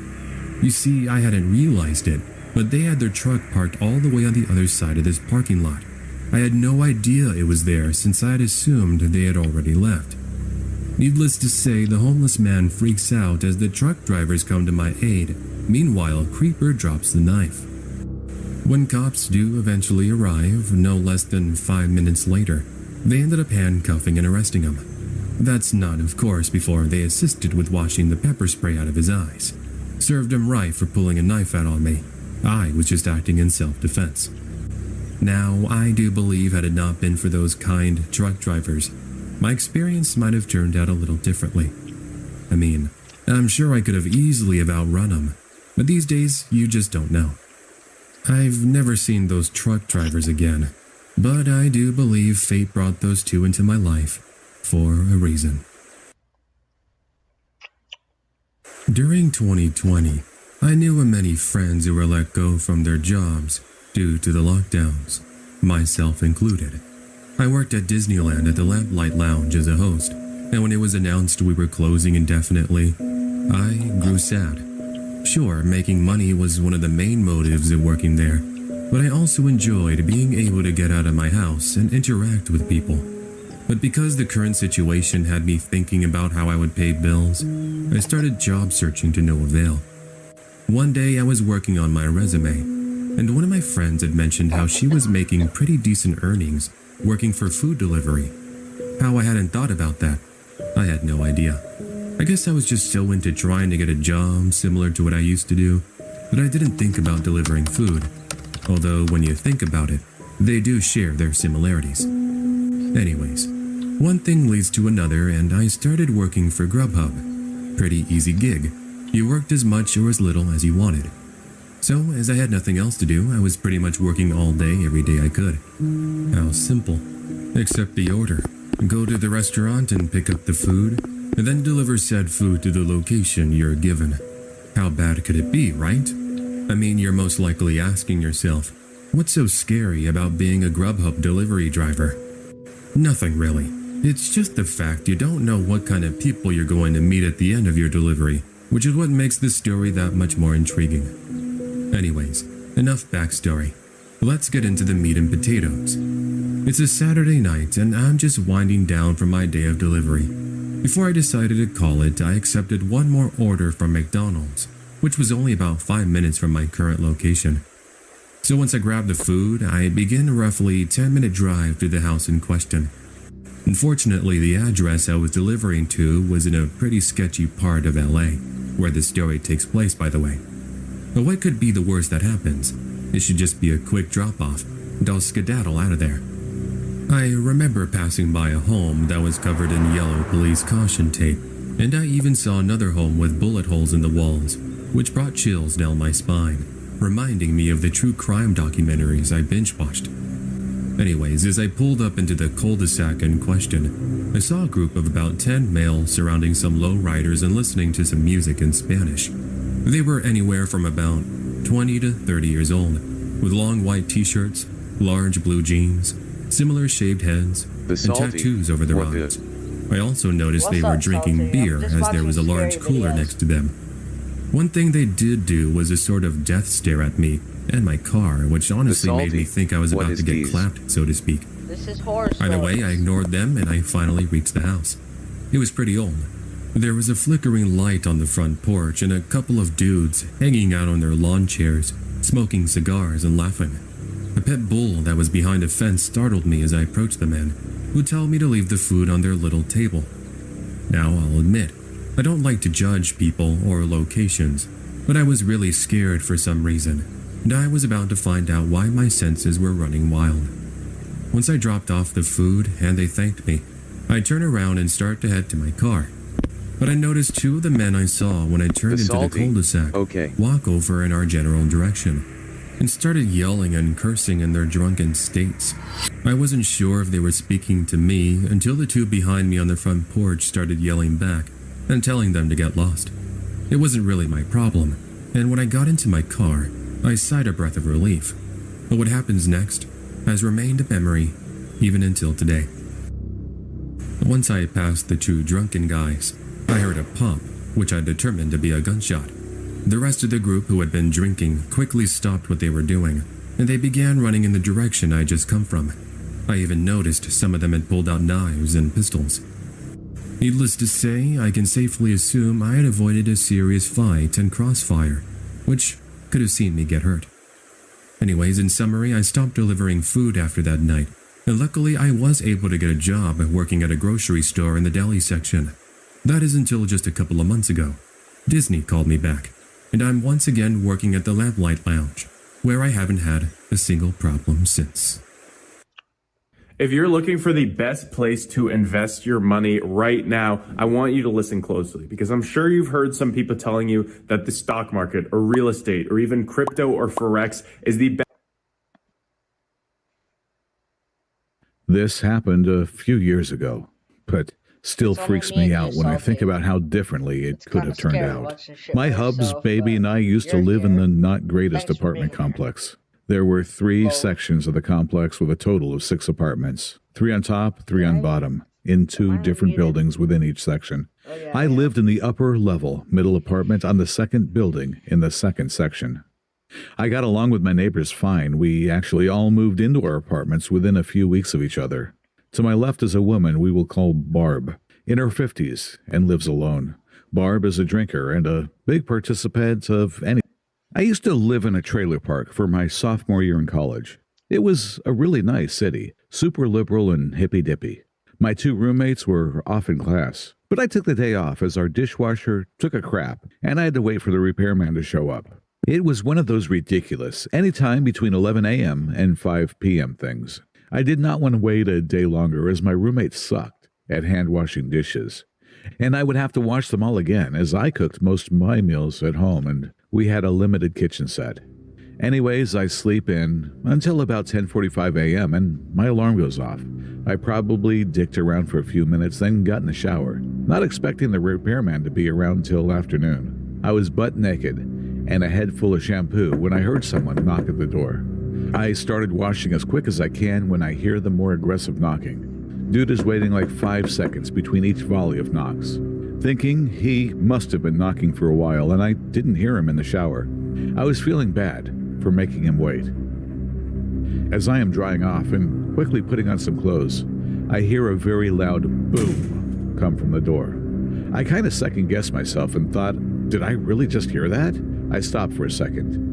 Then I heard another loud boom, and I definitely could make out the noise of my door being forced in and opening. I thought about going to my room to retrieve any one of my 3 guns. Then I realized they were still all in their cases after my last range day with the locks on them. I was almost smiling at the irony of my preparations for this scenario, and I got caught lacking the one day it all mattered. Naked and afraid. I heard someone call out hello, and I decided to go meet my maker in a t-shirt and a towel wrapped around my ding-dong. I figured if there was a fight coming, maybe they would second-guess getting my half-washed nuts rubbed all over them. I walked down the hallway and leaned down in the kitchen, which has a vision of the front door. My door had been smashed in all right, and the wood frame was shredded. I caught the gaze of a scrawny man, about my size, 5'10", holding a sledgehammer, standing just beside my ruined door. He honestly looked just as surprised as me, and he says, "I am so sorry. I did not think anyone was home," and fucking bolts away. I am like as confused as can be, just looking at my smashed door, half naked, like an idiot. I finally throw on some pants and go outside to investigate, but it was far too late to catch the culprit. My door had 2 huge dents in it, but it held up. Just the frame had been beaten in and left 2 gashes going in. One where my doorknob was, and the other where my deadbolt was.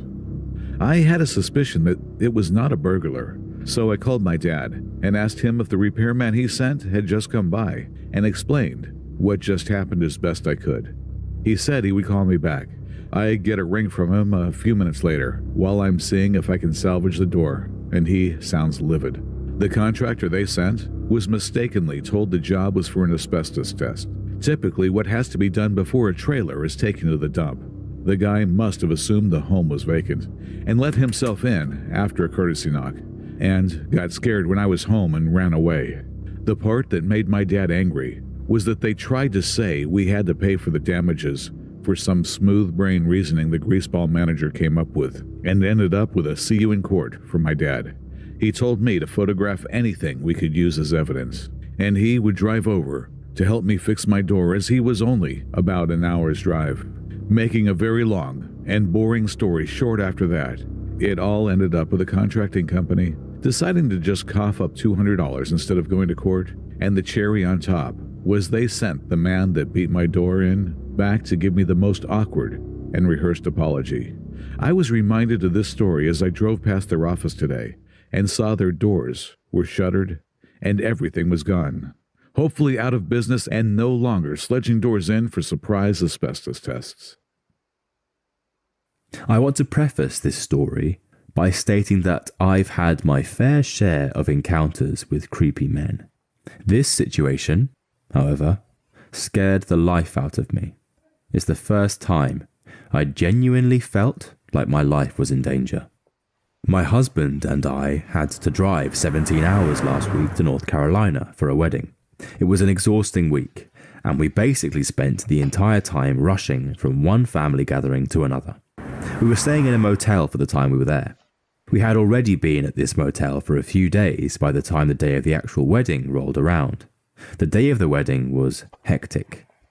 We were rushing around trying to get ready to leave for the venue. My husband got ready before me so he could do some last-minute things before we had to leave. That left me alone in our motel room to get ready before he returned. It was brutally hot outside, and I decided to do my hair and makeup in just my underwear, so I wouldn't be sweating in my nice dress the whole time. The way this motel was laid out, the sink/mirror were in the general open area of the room, with the toilet and shower in another room. So anyone walking by our room window could see me standing at the mirror. However, I did have the curtains closed, but these curtains were a little bit sheer, so you could technically see the shadow of someone walking by on the outside, or could maybe see the silhouette of me inside the room. I was curling my hair in the mirror when I noticed the silhouette of a man walking by my room window. As he's passing my window, I see him stop and start trying to look into my window. At first, I thought it was my husband trying to see if I was ready, so I paid no mind to it. But the longer the guy stood there, bobbing his head around, trying to get a better look through the curtains, I began to realize it was not my husband. Because obviously, why wouldn't he just come in? Now I'm starting to get a little freaked out. Before I could do anything though, I watch as this guy starts to go for my room door. My utter shock and horror came when he actually was able to open the door and walked inside. Before my husband left, he forgot to pull the door shut all the way till it clicked into its lock. He was very upset at himself when I told him this later. So now I am face to face with this man, and I'm in my underwear no less, who's at least 6 foot tall and standing in my room. I thought to myself, this is it. He's going to attack you. That's a very scary realization to have. I also thought to myself, you're going to have to burn his eye sockets out with this curling iron if you want to survive. For a few seconds, probably only a second or two, but it felt a lot longer, he just stood there staring at me like I was a piece of meat and he was starving, ready to pounce on me like prey. He then began to smile the most evil-looking, toothy grin I've ever seen, and started mumbling something under his breath. So you're looking to make music? Well, Soundtrap is the perfect tool for you. Today I'm going to show you how to tune your vocals using... I couldn't make out what he was saying completely, but I did make out the words, pretty lady, and come here. I don't know if it was the fight or flight response, but I suddenly got pissed, and I charged towards him, ready to strike him with my hot curling iron. I screamed as loud as I could, "Get the fuck out of here!" It must have startled him because he jumped back out onto the balcony of the motel. I saw this as my chance, and I ran for the door. I luckily was able to get to the door and slam it shut right before he was about to make his second attempt at entering inside. I immediately collapsed on the floor sobbing. I literally was too scared to move from that spot until my husband came back about 15 minutes later. I told him the whole thing and he was freaked out. He initially wanted to find the guy so he could beat the shit out of him, but I refused to let him leave my side. He must have apologized 1,000 times during the rest of our trip for not making sure that the door was locked before leaving. But I told him that the day and that whole trip really was so rushed, I could see how it happened. We went to the motel management and told them the whole story. The police were obviously called, and I gave them a description of the guy so they could see if it was someone who was staying in the motel. After going around to the few motel occupants, they said no one matched his description and concluded he wasn't staying there. Obviously, we were late to the wedding that day, and the whole experience just ruined what should have been a happy time. We planned on staying another day before our long drive home, but we both just wanted out of there as soon as possible. We skipped most of the reception, went back to the motel, packed up and left. I'm usually always so vigilant with locking my doors, especially when I'm home alone. Just goes to show you, all it takes is that one time you forget to check your locks, and that certain unwanted guest is inviting themselves in. I live in a small town. You blink and you miss it. The best we can boast about is a single stop sign and a gas station, which we only have because of the nearby highway. Any actual semblance of a town is 25 minutes away. So, when things get scary out here, it's amplified. The occasional homeless person is no big deal. They're often drifting through. Drug addicts run rampant and will steal everything they can from your house, but it's the normal out here. However, what happened a few years ago certainly wasn't normal. Originally, I was dead asleep in my bed. I only woke up because it was burning hot in my room, but it was summertime and not much I could do. I just remember tossing and turning until I got a creepy feeling that fell into the pit of my stomach. I glanced over to the bathroom door that was open with the light on. Everything was normal. I left the light on so I wouldn't trip and die if I had to pee in the middle of the night. Next, I glanced at the window directly across from my bed. I had no curtains, but I did have a shitty set of blinds. Part of the blinds are broken from wear and tear, and the crappy AC output beneath it would make them move back and forth, so you'd get a glimpse outside every so often. The yard light was still going, but what made me stop was the outline at my window. The figure of someone was directly at my window, almost like it was waiting for the blinds to move to watch me. I didn't have an imagination as a child, that had been trained out of me, but the sight was enough to pour every horror film into my head at that moment. I squeezed my eyes shut and pulled my blankets over my head and slept in a cloth oven that night. By morning time, the figure was gone. I remember running to my mum's room on the verge of tears in the morning, telling her what happened. She laughed at me like I was an idiot and told me it was probably just a stray cat that had climbed up there for one odd reason or another. I almost believed her since my window was pretty high off the ground, but something didn't sit right. Later that day, when we were doing yard work, I glanced over at my window and saw one of our metal patio chairs had been pushed up to it. I pointed it out to my mum, who proceeded to chew me out. "That's how the cat probably got up there, moron. Stop leaving furniture everywhere." But I hadn't moved it. It was heavy enough that I struggled with it. So we moved it back, and so began a pattern. At night, I'd see the figure, complain to my mum, and we'd find a chair moved back every single morning. This went on for a few weeks. My mother stopped caring about my concerns until one morning we saw where the outside screen of my window had been sliced open. I still remember her shaking her head and complaining about those damn stray cats that we had still yet to see. I could tell she was unnerved by that development. I couldn't handle it anymore, and I opted to sleep in our living room that night. The only problem was our kitchen and living room connected, which meant there were always several windows. The first night of my move went well, despite my back hurting from the couch. I avoided my room like the plague. It wasn't until about 4 days later we ran into an issue. I woke up and glanced at the clock above the fireplace. It read a little past 3 a.m. I couldn't realize why I'd woken up until it happened again. There was a beam of light shining in from the kitchen window, almost like someone was shining a flashlight in. I saw it trace along the walls and land on the love seat across from the couch I was on. I was mortified. When I told my mum, she continued to laugh at me. I gave in and decided I would sleep in my dad's room, even though it had a gigantic window. He slept in the recliner with a huge TV, so I felt more safe having someone around. The yard light was directly outside the window anyways. It seemed foolproof. That was until I woke up out of habitual fear and watched through the window across from the bed.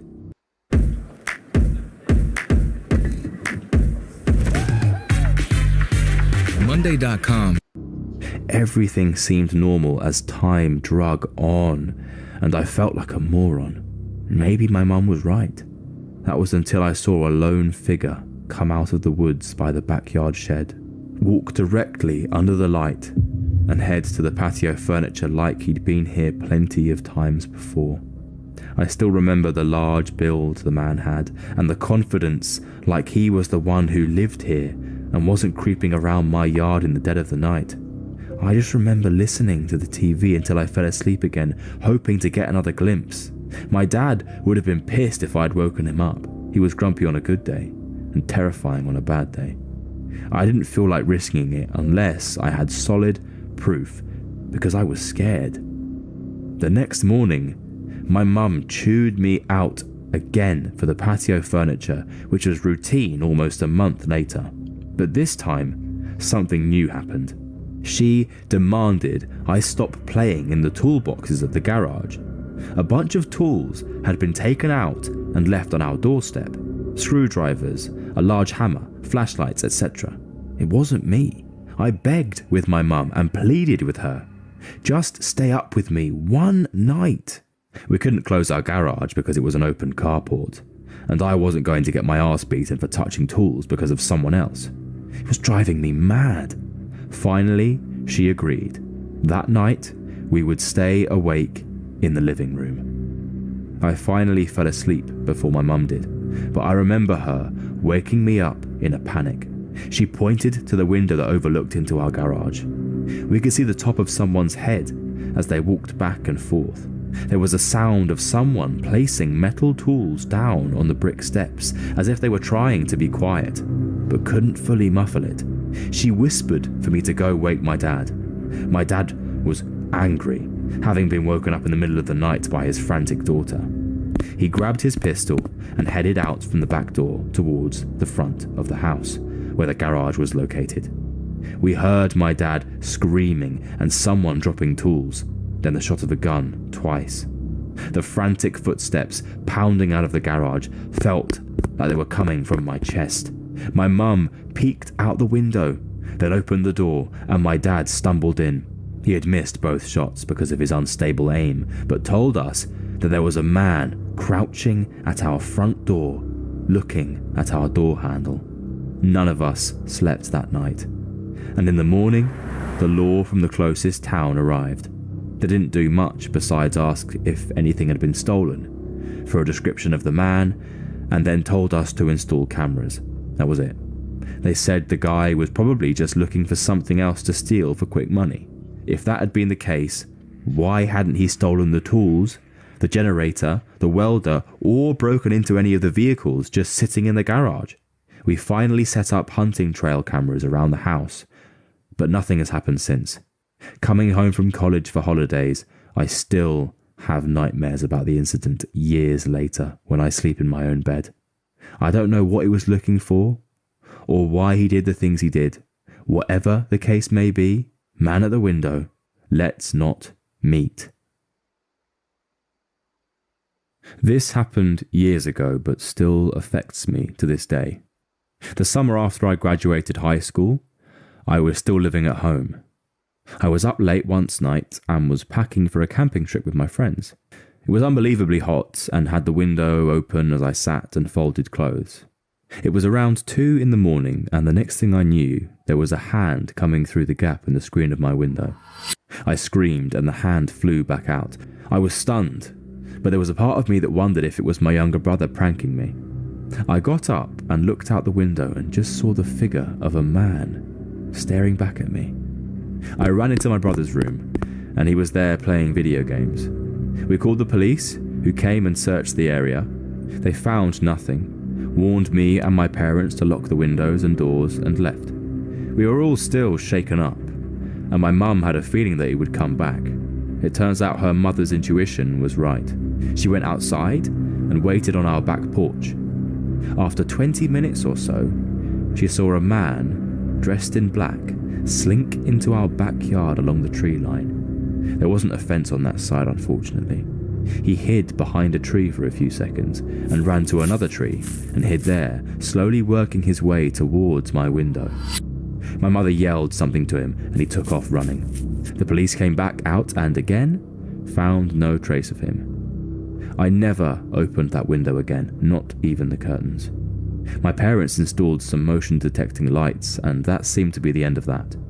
About 6 months later, my friend and I got an apartment downtown together.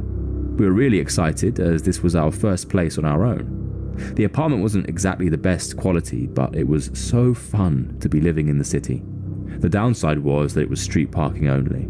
After a few weeks, my car was broken into. Nothing was taken, but a single rose sat on the passenger's seat. It was creepy, but I vowed to be vigilant and safe. I always tried to park close to the entrance, near the lights, but often it was difficult to get to those spots, and I would often have to park further away on darker streets. Things quickly began escalating at this point. My car was broken into at least once a week. Most of the time, a flower was left, which I always threw on the ground, but once a pair of men's underwear was left, and even more creepily, once a bag of Tootsie Rolls, as they were my favourite candy. This made me wonder if the person knew me personally, and I started to become suspicious of everyone. There was a laundry in the basement of the apartment, and one day I went down to get a load that finished drying. As I started to fold, I realised all of my undergarments, bras and panties, were gone. Another week, I had a male friend over from school, and his tyres got slashed during the visit. By the time the first letter arrived, I had already started making plans to move elsewhere. The letter described a love for me that had been going on for years. He noted things that proved he had been watching me closely.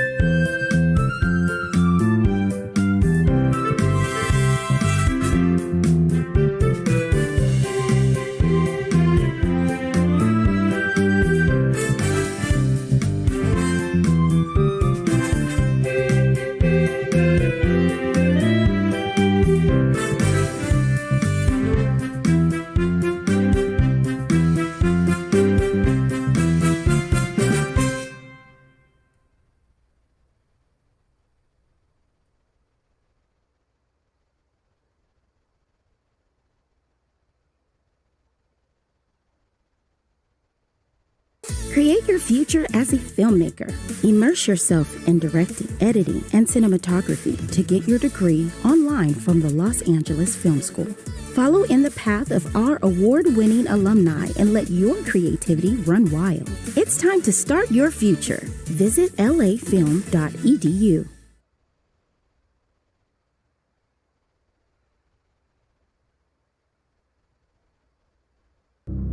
I was able to arrange for another friend to take over my lease, and I moved in with another friend on the other side of the city.